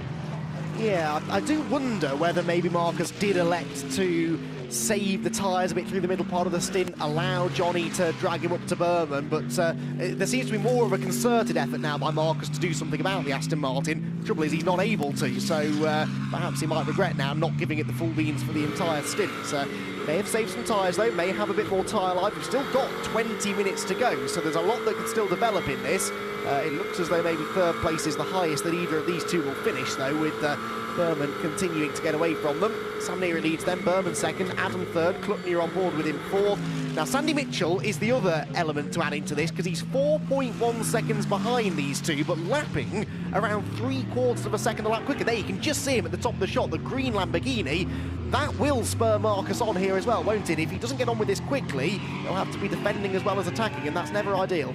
Yeah, definitely, and at the rate of knots they're catching, and it really is a slowing of Johnny Adam and Marcus Clutton rather than a speeding up of Burman in front and Mitchell behind. His pace has remained constant, and yeah, this rate of knots, he's going to be there in the next 5 to 6 laps, and we've got at least, what, 10 or 11 laps left, so this is going to become a 3-car battle, just not the 3-car battle I thought with Burman. So yeah, Mitchell's going to be rubbing his little Scottish hands in delight here, and hopefully not for the first time today. It will end up a positive result. I mean, he did this at Silverstone, really, didn't he? Came on strong right at the end, of course, caught past his teammate Dennis Lind on the final lap. Sandy has displayed this year he is not afraid to really go for it, get the best result that he can. You know, some people, when they get this 20-second success penalty at a track that Barwell haven't traditionally excelled at either, it must be said. I know they've had bad luck here in the past, but the Lamborghini hasn't always seemed to be the car to have at Donington. They might be tempted just to bank the points for a solid top 5 or 6, but absolutely not the way Sandy Mitchell works. You can see him in the background, right over the curb, up to the grass. He wants to catch these two because, unbelievably, there is still the chance of a podium finish for them, and that could be huge. Yeah, and I don't believe what you said earlier about them not wanting a podium ahead of Spa for the success penalty sort of issue that we alluded to earlier. If you can take the points at any point in the championship, you take them, even if it comes with a 10-second success hangover at the next round, it's worth having them in the bank. So yeah, I think I'm just trying to think, if I was Marcus right now, what would I be looking to achieve as we see another battle going? That's the Mercedes, even after his drive through all the way around the outside. Lovely move, quite a unique one. We don't see that work too often that well, and yeah, he's going to get on his merry way, and it looks like he's got some serious pace. I mean, full credit to Jake Giddings, that was a great move, and that was for position, as Jelmer Burman has a close moment with James Kell. Full credit, good move, but I don't think all is well with James Kell, because he himself is a good driver, and would probably not have allowed that move to be made on him under normal circumstances. Really see the difference here, Joe, between the GT3 AMG and the GT4. It's amazing, actually, how different they look. It is basically the same car. Yeah, you can't believe when you see the GT3, it looks like a road car, but then when you sit next to the road car GT4, it really doesn't. Everything's just on steroids, everything's turned up, and that GT4 car will be 200,000 euros and the GT3 will be 450. So luckily you can see where that 250,000 euro delta goes to the manufacturer. Everything is bespoke on these cars, so everything's carbon fibre, everything's super lightweight, and that GT4 car just has more road car parts in it to keep the price down, and hence why they're slower and heavier. And it is wicked to see the illustration, and it just opens up GT racing to more people within motorsport, of having that sort of dynamic of two categories. Yeah, and GT4 is really booming at the moment as well, especially over in Europe, with some really, really big grids, competitive racing, and more pro drivers, out-and-out pro drivers, now actually seeing GT4 maybe as the place to be. And here this weekend, we did an hour and a half ago have more GT4 cars than GT3s. So yeah, GT4 perhaps for some is the future of GT racing. You just can't beat the incredible spectacle that is a field of GT3 cars, and you can see the Aston Martin again catching the Fox Motorsport. McLaren in the wrong place, but Johnny got through before the old hairpin. Marcus Clutton didn't, and you can see graphically there the time that lost Clutton. Yeah, and you might think that the GT4 McLaren should help the GT3 McLaren being the same brand, but they are run by different customer teams. There is no sort of brand loyalty across that element, and it was just bad luck on Marcus's fault. And the only thing is, sometimes once you've been on the tail of someone for so long, like I said it earlier, it becomes a bit stagnant. Now he's lost that half a second, 7/10. He's going to catch Johnny Adam back up most probably, and actually understand where he is strong, and he might then be able to carry that momentum into an overtake. We are seeing more track limits warnings, but no one's getting close to a drive-through penalty yet. So I think Pete today, the race director, has been pretty lenient today, let us race, which is always nice. We do have completely different track limit rules in the UK for whatever reason, so it is harder to adhere to as a racing driver excuse. In fairness to Peter Daly, he's got enough on his plate without handing out endless track limits penalties, I suppose. There's quite a lot to discuss after this race. Number 9 of Andrew Gordon-Colebrook, still second in GT4, gets nicely out of the way of Johnny Adam and Marcus Clutton. And now you can see Sandy Mitchell flashing his lights. He is a-coming. The gap now between Clutton 4th and Mitchell 5th is under a second. So 3rd, 4th and 5th covered by less than 2 seconds. Clutton is coming back towards Adam. Mitchell's quicker than the pair of them. And Sandy Mitchell is looking like he might be on for the podium. Down into the old hairpin he goes. And yeah, this probably would be driver of the race if it wasn't for the car that's leading this race still by over 15 seconds. Yeah, they've always been in a class of their own. Considering they started last, they didn't do qualifying, they missed the majority of FP2, and they're 16 seconds in the lead as we lovely shot of it through the chicane, super loaded. And they've done mega, and it is an older car than the Ram Mercedes, so they are doing really, really well. As you said, Sam told you that he was as quick as Yelmer Berman, which is always a cool story, but to be fair, he's converted on his promise, and he's got 14 minutes to stroke that car home. 19 years old, Sam Neary. That is astonishing, and a really, really bright future ahead of him in GT racing, I'm absolutely sure. 19 years old, and only in about his 2nd or 3rd season of racing anything. No karting or anything beforehand, jumped straight into GT Cup, I think he wanted a year in a BMW, straight into the Mercedes last year, was winning races immediately in other series, and it's been a long time coming, potentially, this first win in British GT. Right then, down into Redgate Corner come Johnny Adam, Marcus Clutton and Sandy Mitchell. Now the dynamic starts to shift for Clutton. He's had the best part of 45 minutes to try and get past Johnny Adam, well, let's say 30 minutes by the time he caught Adam. He hasn't been able to do it. He's dropped back now after that back marker got in his way, and he's not really been able to get back to Adam.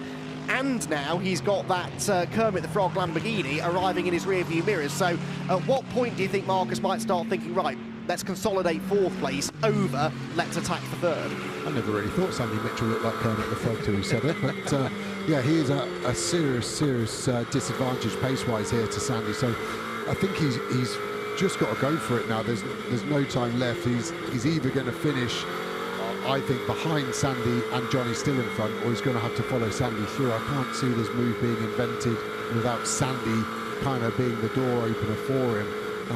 But likewise, it'd be interesting to see now Sandy's caught up with him. What can he do? Can he make the move stick somewhere?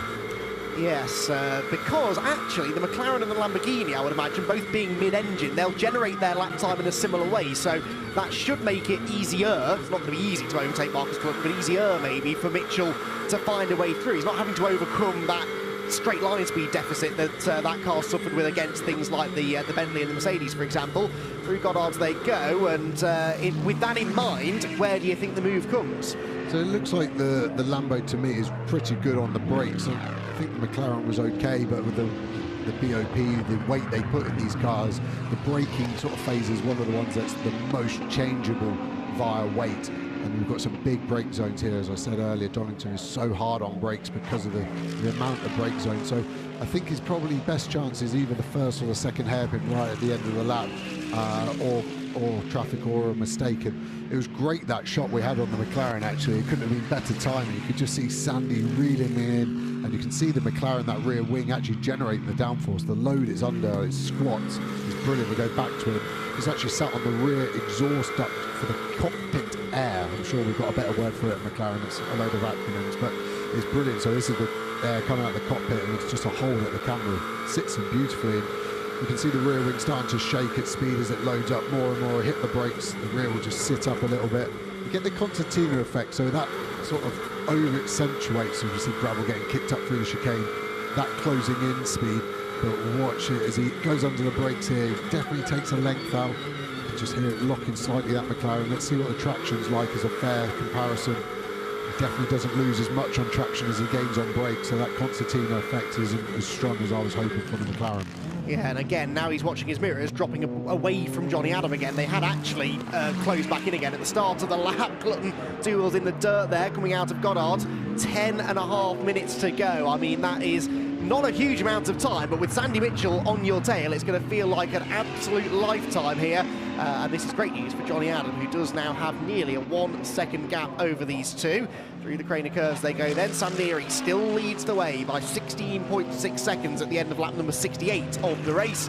And then Jelmer Berman, 5.1 seconds now ahead of this little trio, which really is now becoming a two-way fight, you'd say, for 4th position. Behind them is Lewis Proctor in 6th position, Martin Plowman 7th, and then that's it for the GT3s, unfortunately. Gus Burton, 8th place overall, has over a 30-second lead still over Andrew Gordon-Colebrook. So we've got 2 fairly dominant class leaders at the moment, but still a few battles to be settled behind. In GT4, actually, Jake Giddings has caught Jamie Stanley for 3rd place. Oh, except he's off the road. Well, that was well timed, wasn't it? Off goes Jake Giddings in the Mercedes. The Car Gods with Sicily Motorsport car was at the line 0.3 of a second behind Jamie Stanley for that 3rd place in GT4. Sandy Mitchell on the attack into the hairpin. Marcus Clutton has to defend, whilst also going up the inside of the GT4 leading BMW.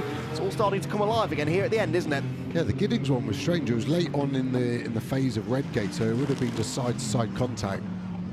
When I first saw it, I was worried that a McLaren that had been parked up was going to come into play, but he obviously got going, no harm done, and will get his head back down. At least with the rate of attrition that we've had, he actually won't lose that many positions with that spin. But yeah, this Mitchell sort of Clutton fight, he's caught up quickly, but just highlighting how aero-dependent these cars are these days. They generate so much of their lap time from downforce, and like we hear in F1 rather boringly, it's the dirty air. It's so hard to keep that pace up. Let's have a look. Can't see any damage. As I say, quite late in the corner. Oh, he's on the outside. I still can't really work out what's gone on there, to be honest. I think he's just got involved in the stupidity of Sunday race at Donington Park for British GT. I can't see how the contact would have made him spin with Stanley. No. It was almost like he was just on the grass and it let go, but I think everyone knows driving on grass isn't a good thing. So I'll let you decide on that one. I'm afraid I can offer no further information myself. That was odd, but suitably odd, let's say. He has, as you said, rejoined back behind James Kell, actually, so he did lose a place to Kell, but we know Kell is struggling, so Giddings might be able to close the 7-second deficit he's got now to reclaim that 4th place in GT4. Having confidently predicted that Clutton was dropping away from Johnny Adam, he's suddenly right back with him again, so we once more have 3 cars for 2nd place, but every time Clutton gets to Johnny Adam, Johnny seems to almost back him into Sandy again, and Marcus really does have the toughest job in motorsport here. He's trying to attack and defend. You can't fully commit to one, because then you naturally end up sacrificing the other. If he goes for a move here on Johnny Adam and it doesn't work, the loss of momentum is likely to let Sandy Mitchell through. Yeah, definitely. You're stuck between a rock and a hard place, or in between a Scot and another Scot. So it's going to be 7 minutes, going to be 4 laps. So we're going for a replay. We've got Johnny Adam here on board, so he's going up the gears, checking down, he's moving something down. I can't quite see what it is. There's a few things, I don't know the Vantage inside out. Something that's not on the steering wheel normally isn't super important. So it could be brake bias, it could even be him moving his pedal box. The pedal box is moved forward and back for long, taller, shorter drivers, and maybe he's getting a bit of cramp. I'm merely speculating, but he definitely had a couple of goes at it, so it'd be interesting to see what that is. I'll have to ask him what it is. Yeah, really interesting, and just shows you how demanding these cars are to drive. It's not brake, throttle, turn, gears. There is a lot going on, and if Johnny's doing it, it's for a good reason.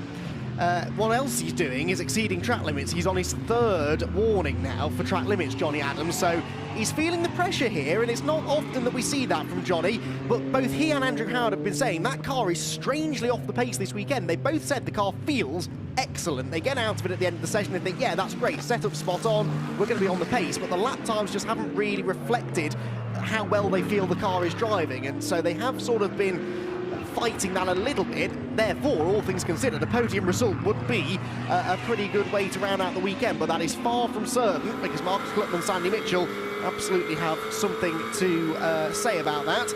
Top speed graphic through the craners, and now Lewis Proctor has matched the pace of Sam Neary, and they've both gone a little bit quicker than the Bentley had gone earlier on, so fuel load, I guess, having something to do with that, Joe. Yeah, definitely that would be the dominating factor in that, and Lewis Proctor looking like Jason Statham is obviously pretty brave, and he's keeping his foot fully pinned through the craners, and yeah, it's impressive for the McLaren to be quicker than the Bentley in a speed trap. So Balfour Motorsport obviously got that thing fully hooked up, and like I alluded to earlier, Marcus Clutton and the Enduro McLaren, they're running full wing.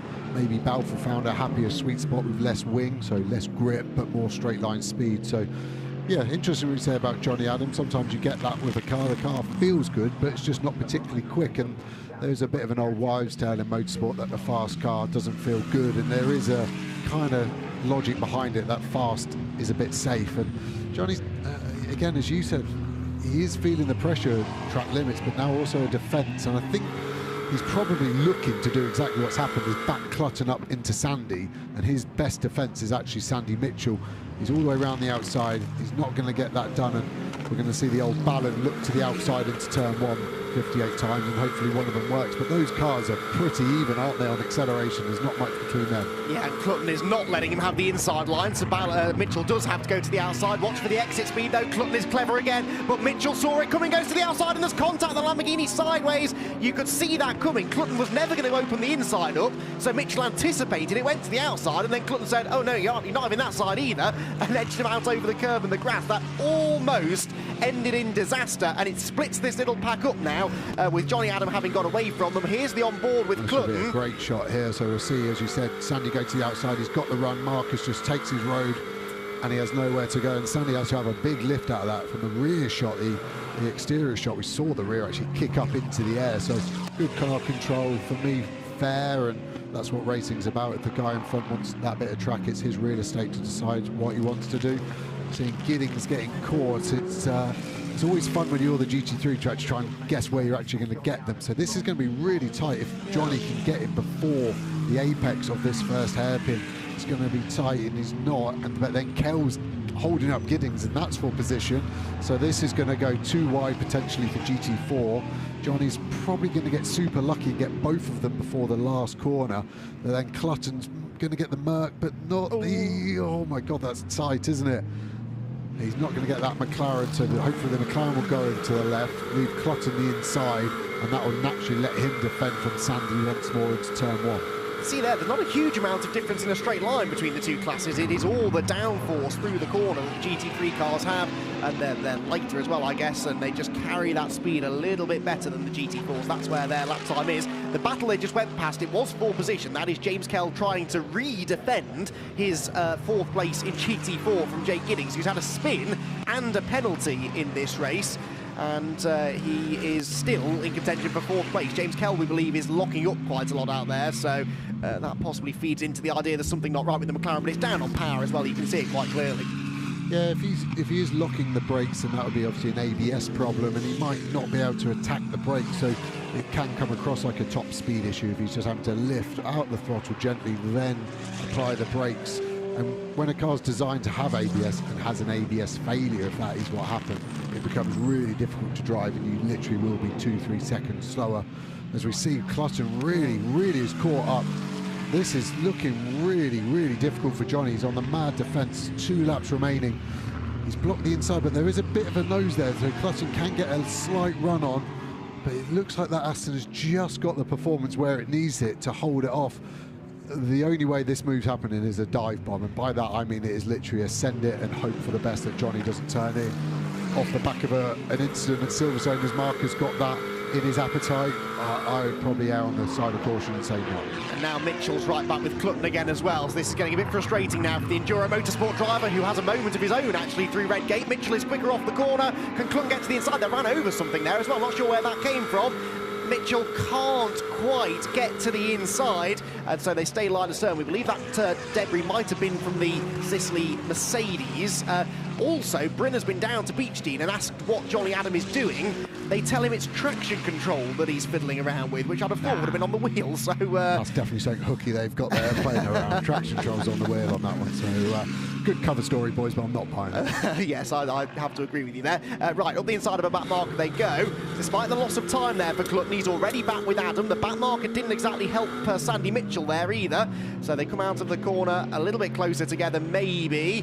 And yeah, that's... Stanley was weaving down the straight, which is a bit of an odd sign, potentially fuel. That's the only time I would really weave when you're not warming your tyres. And I mean, that car has been battered. The windscreen, I don't know if you've seen all the cracks. It's actually getting worse. I'd say I've seen less cracks on a building site than he's got. So hopefully there's not some damage from stones going through radiators and everything. But yeah, one more lap to go. What have we got? But that Aston Martin pace is still dropping off, I think. The pace of that was, lost another second to Yelmer Berman that last lap. Yes, who is still 16 seconds behind Sam Neary, as he has been for basically the last hour. We are on to the 76th and final lap of the race. Then Sandy Mitchell at the inside, almost of Clutton there into Redgate Corner. It's all going to boil down to that final set of corners, isn't it? Through the chicane, through the Melbourne hairpin, and then again into Goddard's. But we are half a lap or so away from that yet. Johnny Adam then in 3rd place, Marcus Clutton 4th, Sandy Mitchell in 5th. There are 8 seconds now behind Yelmer Berman up the road through Starkey's. Clutton was a bit scrappy maybe out of the old hairpin, and so Sandy Mitchell is closer to him now than Clutton is to the Aston Martin, but this maybe is the part of the circuit where the McLaren might be a bit stronger. Now, unfortunately, Sam Neary has dominated this race so much that he's almost to the checkered flag, so we're obliged to cut away from that battle to show what is the feel-good story of the season, without a doubt. This team has had nothing but rotten luck all season long so far, and Sam and Richard Neary, we think, are about to become the first ever father-son duo to win a round of the Intelligent Money British GT Championship. Sam Neary crosses the line, Richard cheers him on from the sidelines, a hugely popular race win. Yeah, so I was watching the time screen. Mitchell didn't come through sector 2, but he's there, so it's fine. It's last corner. That BMW's just a little bit too far up the road to make it super interesting. And yeah, I mean, all 3 pros have done a great job there. They haven't traded any paint, haven't made any mistakes, and it's ended up where they kind of started their stints respectively. But hard, fair racing from all 3. Second podium in 3 races then for Beechdean Aston Martin. They take the championship lead after the second round of the season with a 3rd place finish for Johnny Adam and Andrew Howard. Yelmer Berman, by the way, had already crossed the line 8.5 seconds earlier in 2nd place. Now, GT4, it's again the Century Motorsport Brigade. Andrew Gordon-Colebrook has already taken the checkered flag in 2nd place in GT4, ahead of Jamie Stanley in the McLaren. This, though, was the dominant race leader by 35 seconds near enough. Gus Burton in the Century BMW. There is Richard Neary, who can probably hardly believe their luck, but also, you know, the fact that that was a sublime performance from Richard in the first corner, really, and then from he and Sam throughout the rest of the race, amidst all of the chaos and confusion, they have come out as the class of the field. Same story really in GT4 for Century Motorsport. As I said, it's going to be another 1-2 finish for Century then, as out of the final corner and across the start-finish line goes Gus Burton, and he and Will Burns will extend their GT4 Championship lead, their second victory of the season, and it is the second Century 1-2 that we've had in the first 3 races. They've been on it from the very start of the season. This team have really deserved this race result. I know we don't have favourites as commentators, but I don't think there's anyone here this weekend, Joe, who will begrudge the Nearys this victory. And they really earned it. It would be easy to say, wouldn't it, that, oh, well, everyone else lost their heads and they just sort of inherited it. But they haven't put a foot wrong. Yeah, exactly. And that's what I like when a race winner deserves it in that regard. Super start from Richard. Great pace. Got past Loggy fair. And then Sam just got in and was quicker than everybody else in his stint. So, yeah, really deserved. And it's so cool, father and son, to win a race together. I really like that dynamic. Yeah, Glyn and Jim Geddy won a championship but never won a race. So, yes, Richard and Sam Neary then take the victory from Yelmer Berman and Ian Loggy second. Johnny Adam and Andrew Howard third position. Then Morgan Tilbrook and Marcus Clutton for Enduro were fourth. Barwell's number 1 car was fifth ahead of the Proctors, 6th position. Plowman and Fletcher struggled in the end to 7th place. And then into GT4, it was Burns and Burton who led another Century Motorsport 1-2 ahead of Chris Salkeld and Andrew Gordon-Colebrook, who win GT4 Pro-Am. Jamie Stanley and Nick Halstead get their and Fox Motorsport's first GT4 podium ahead of Jake Giddings and Dave Whitmore in the Mercedes that had a penalty and a spin and still ended up 4th. James Kell and Jordan Collard struggled to 5th with their mystery issue, and then no one else finished. Nick Jones and Scott Malvern had a gearbox issue. Scott McKenna and John Ferguson had damage, so too did Katie Milner and Harry Hayek, and unfortunately quite a lot of other cars as well that didn't make it to the end. Well, may not have had that many cars running at the end of the race, but it was still a very entertaining race actually, and once we got everything out of our system in the first half an hour, some real quality racing actually throughout both GT3 and GT4, some really good side-by-side stuff and some real great stories as well. Sam Neary, his and his father Richard's first victory in British GT. I think he's pretty happy with that, and that's nice to see as well. Yelmer Berman coming over to congratulate him. He's right then, isn't he, Sam? He is as quick as Yelmer Berman. Yeah, proof's in the pudding, so it's now, can he lead it on for a championship sort of every round doing it? Some cars, some drivers go well, and they've obviously gone well here.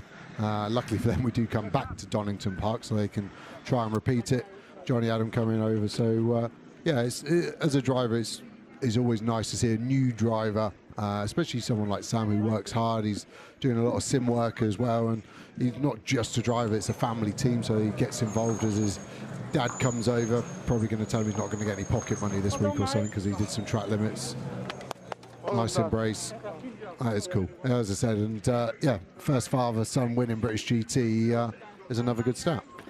Yeah, absolutely, and thanks for Tom Horsby for bringing that to my attention. You're absolutely right, you know, about the championship. I never would have thought at the start of the day I'd be calling Richard and Sam Neary championship contenders, but that win, coupled with the fact that so many other frontrunners in the championship didn't score, puts them on 52.5 points. Joint championship leaders, I think, will be Beechdean and Ram Racing's number 6 car, and they're only 15 points ahead of the Nearys. So this one race, over the course of 2 hours, the entire complexion of the championship has changed. Yeah, and again, it shows you how competitive British GT is. If you have one bad round, you suddenly sort of drop out of the mix, and you're then awfully praying that someone else has a bad round to get you back into it. We see Jamie Stanley, as you said, Fox Motorsports, first podium with that McLaren, so that's wicked. Right then, down in amongst all of the celebrations is Bryn Lucas, and this is, Bryn's had a few dodgy interviews to do today. This though, Bryn, is going to be an altogether better one. Absolute fairy tale, I think, Andy, is what we'll say. Both of you, I mean, first of all, let's go to your dad, Richard, who drove like a real champion there. That was brilliant. Yeah, it was, we were up against it. I didn't expect to be able to get to the front so easily. In the track time we've had this weekend, we have had good pace. We've just been a bit unlucky. We had a massive failure with the brake disc in FP2. So, you know, we were out of position, but, you know, eventually our luck turned a bit and we got through cleanly. It was great. The team has worked tirelessly to put that car back together. It was like, it was 50-50 last night whether we could repair the car or not. So, you know, all credit to them, really. You know, great race. I could really hear the emotion, Sam, when you were given the keys to that car after your dad had his stint. You had a decent advantage. You increased it slightly. Yeah, Rich sort of won me that race. He was incredible in that first stint, especially that first corner was just unbelievable. We couldn't believe it in the garage. And then from there, I started pulling the gap first straight away, and then from there just managed the tyres and listening to every single noise in the car, make sure nothing was wrong, and just bring it home. So now, really happy. First ever win in British GT for both of you. Well done, gents. Well done. Thank you. Thanks very much. Well, yeah, Bryn's had quite a bit of bad news to deliver today, but that is one of those moments that I love in motorsport where everyone was happy. Everyone enjoyed seeing the Nearys getting the race victory. In GT4, though, I suspect maybe some of the other GT4 teams are starting to wonder what on earth they have to do to beat Century Motorsport. I mean, the fact that most of the GT4 field imploded today definitely helped Century, and they will have the maximum success penalties again to carry into Spa in 2 weeks' time. But nonetheless, it's going to be a very, very happy Gus Burton and Will Burns, who win in GT4 for the second time in 3 races, and they're down there now with Bryn Lucas. We had 10th to 1st in GT3, we had 9th to 1st in GT4. Gus and Will, that was a phenomenal race, wasn't it? Yeah, it's definitely a shock. After qualifying, I think our morale was pretty low this weekend. We didn't, set up in qualifying wasn't fantastic, and you know, we're just so far away from the front. We were just quite upset about yesterday, but we never would have thought. We thought top 3 today would have been out of reach. So to be a 1-2 for the team is so great. And Will, for yourself, what a strange race. So many cars falling off. Well, it was quite a messy race, to be honest, with the safety cars and stuff like that. But I'm quite used to that when I was doing the Ginetta Super Cup. There's a bit of like a sprint race, it felt like. So I was able to pick a couple places and then just push my way over to the front. So I'm so pleased that I could hand the car over to Gus and we could come away with a first. We never thought we would be able to do that, so it's a great result. And the first time BMW and Century have won at Donington, so well done, gents. Perfect. Cheers. Yeah, good result. Yeah, huge congratulations to Century Motorsport, who I'm not going to say they're unbeatable in GT4, because we've seen today things can change and they could go to Spa and really struggle, I don't know. And of course the BOP will continue to be tweaked as the season goes on, but rare is it, Joe, that we see one team in particular have such a stellar start to the season. Yeah, definitely, and considering one's Pro-Am and one's Silver as well, so there's even that dynamic that's not kind of the same as everybody else. They've done really, really well, and yeah, I think, again, last year they had it really hard. That car wasn't particularly competitive, and I don't think that was the team's fault. I think that was the car itself, and BMW addressed that issue with the Evo, and it really went from there. And with the amount of cars that finished, surely everyone's got at least one trophy on that table. You'd like to think so, wouldn't you? The podium presentations then about to get underway then. Lauren Granville there from SRO about to conduct the podium presentations, and there'll be a lot of happy drivers, quite a few feel-good stories actually to come out of that one. We start then with the overall GT3 podium. Third place for Johnny Adam and Andrew Howard, a fighting third place that, by my very rough maths, gives them the joint championship lead, but we'll get that confirmed post-race. Head over to British GT's social media and their website, of course, for updated points in the very near future. Second place then, overall and in GT3, went the way of Jelmer Berman and Ian Loggy from pole position with a 10-second success penalty. Yeah, I think they'll take that. It's a shame in a way they had the success penalty, because I think it would have been a great battle with this pair right to the end had they not had it. But in the end, it was Sam and Richard Neary who take a longer-awaited and well-deserved and popular first victory in the championship, and that will catapult them back into championship contention despite the complete disaster that was their first 2 races of the season. This is a champagne shower that's going to feel particularly special, I think. Richard, quicker than Sam on the. You can tell that Sam's not done this too often. Now he gets the cork out of the bottle, and he can get his retaliation against the other drivers. But yeah, that I don't think that's the last time we'll be talking about those two on the top step of the podium. Do you? I think it's absolutely amazing. I'm just looking at Richard. I think he was almost in disbelief then that he was drinking that champagne. Just what's gone on with him today. And yes, about the championship, it suddenly just turns it on its head. They probably weren't thinking they were in the championship, and suddenly they'll sit down tonight, look on BritishGT.com and go, oh, we actually could win this now. And suddenly their mindset changes and they might do a bit more testing and then everything starts to flow a bit different. So it really does change that element of it.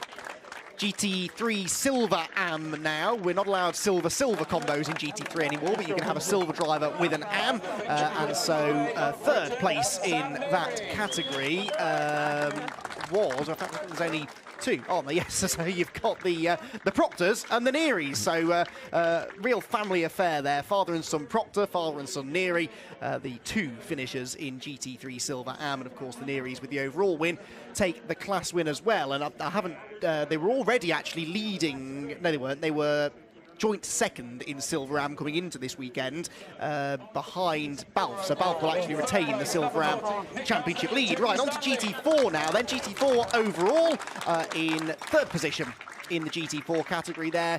Jamie Stanley then gets up onto the podium with Nick Halstead. They started last on the GT4 grid as well.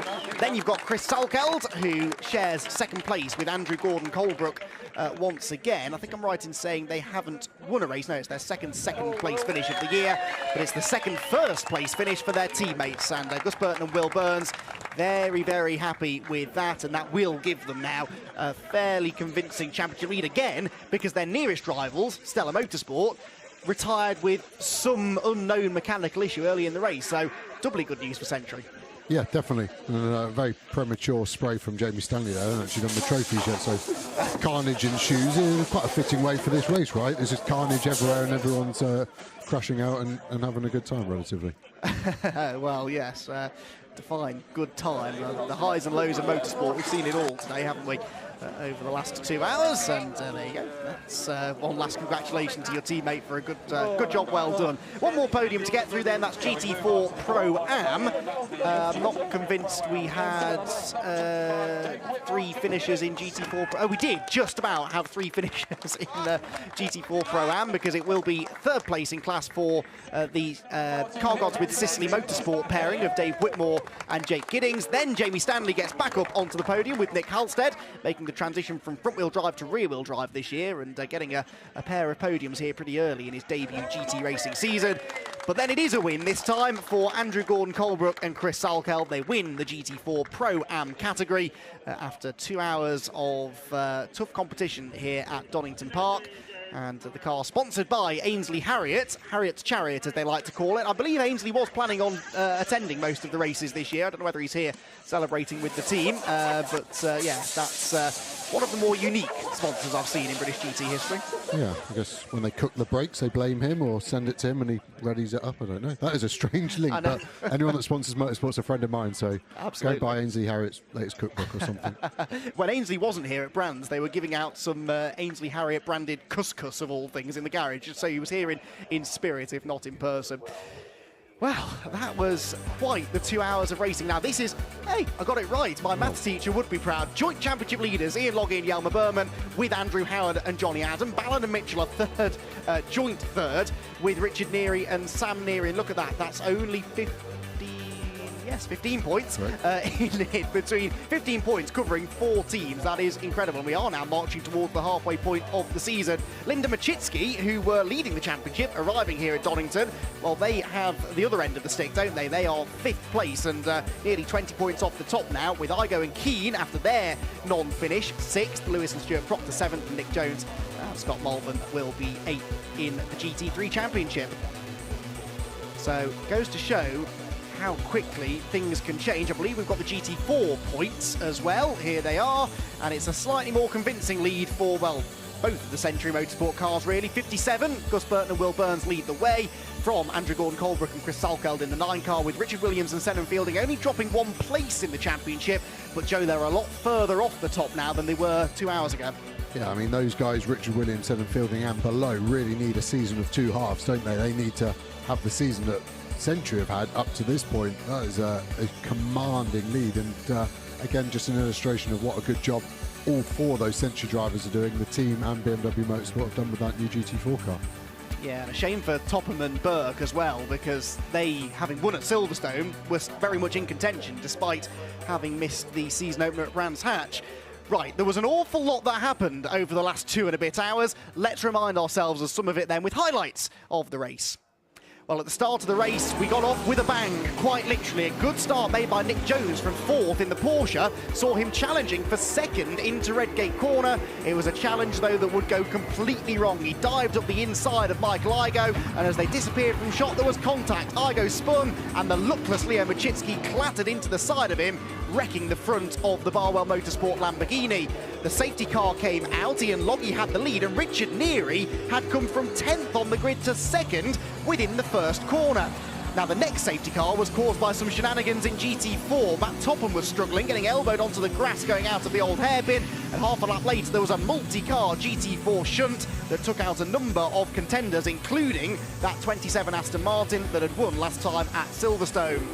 After another safety car period, Richard Neary was immediately on his toes to get up the inside of Ian Loggy. He seized the lead into Redgate Corner, a lead that car would never lose for the next hour and a half of racing.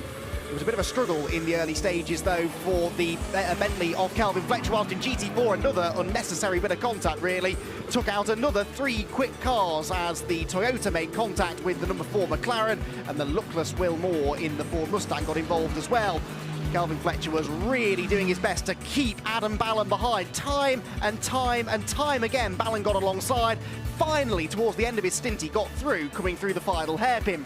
Into the pit window we went. Richard Neary came in to hand over to his son Sam to take over for the second half of the race as Johnny Adam got into the Beech Dean Aston Martin. They were hoping to leapfrog the number 6 Mercedes in the pit stops, but they weren't quite able to do it.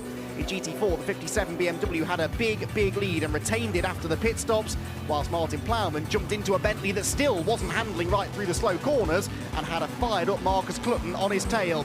Sandy Mitchell had to overcome a 20-second success penalty and did so in style, carving his way through the order, whilst the number 9 BMW was also overcoming success penalties and was eventually moved up into 2nd place in GT4 after a good battle with the Fox Motorsport McLaren, and then with the remaining RJN McLaren, which had some sort of rear damage that seemed to be slowing James Kell down.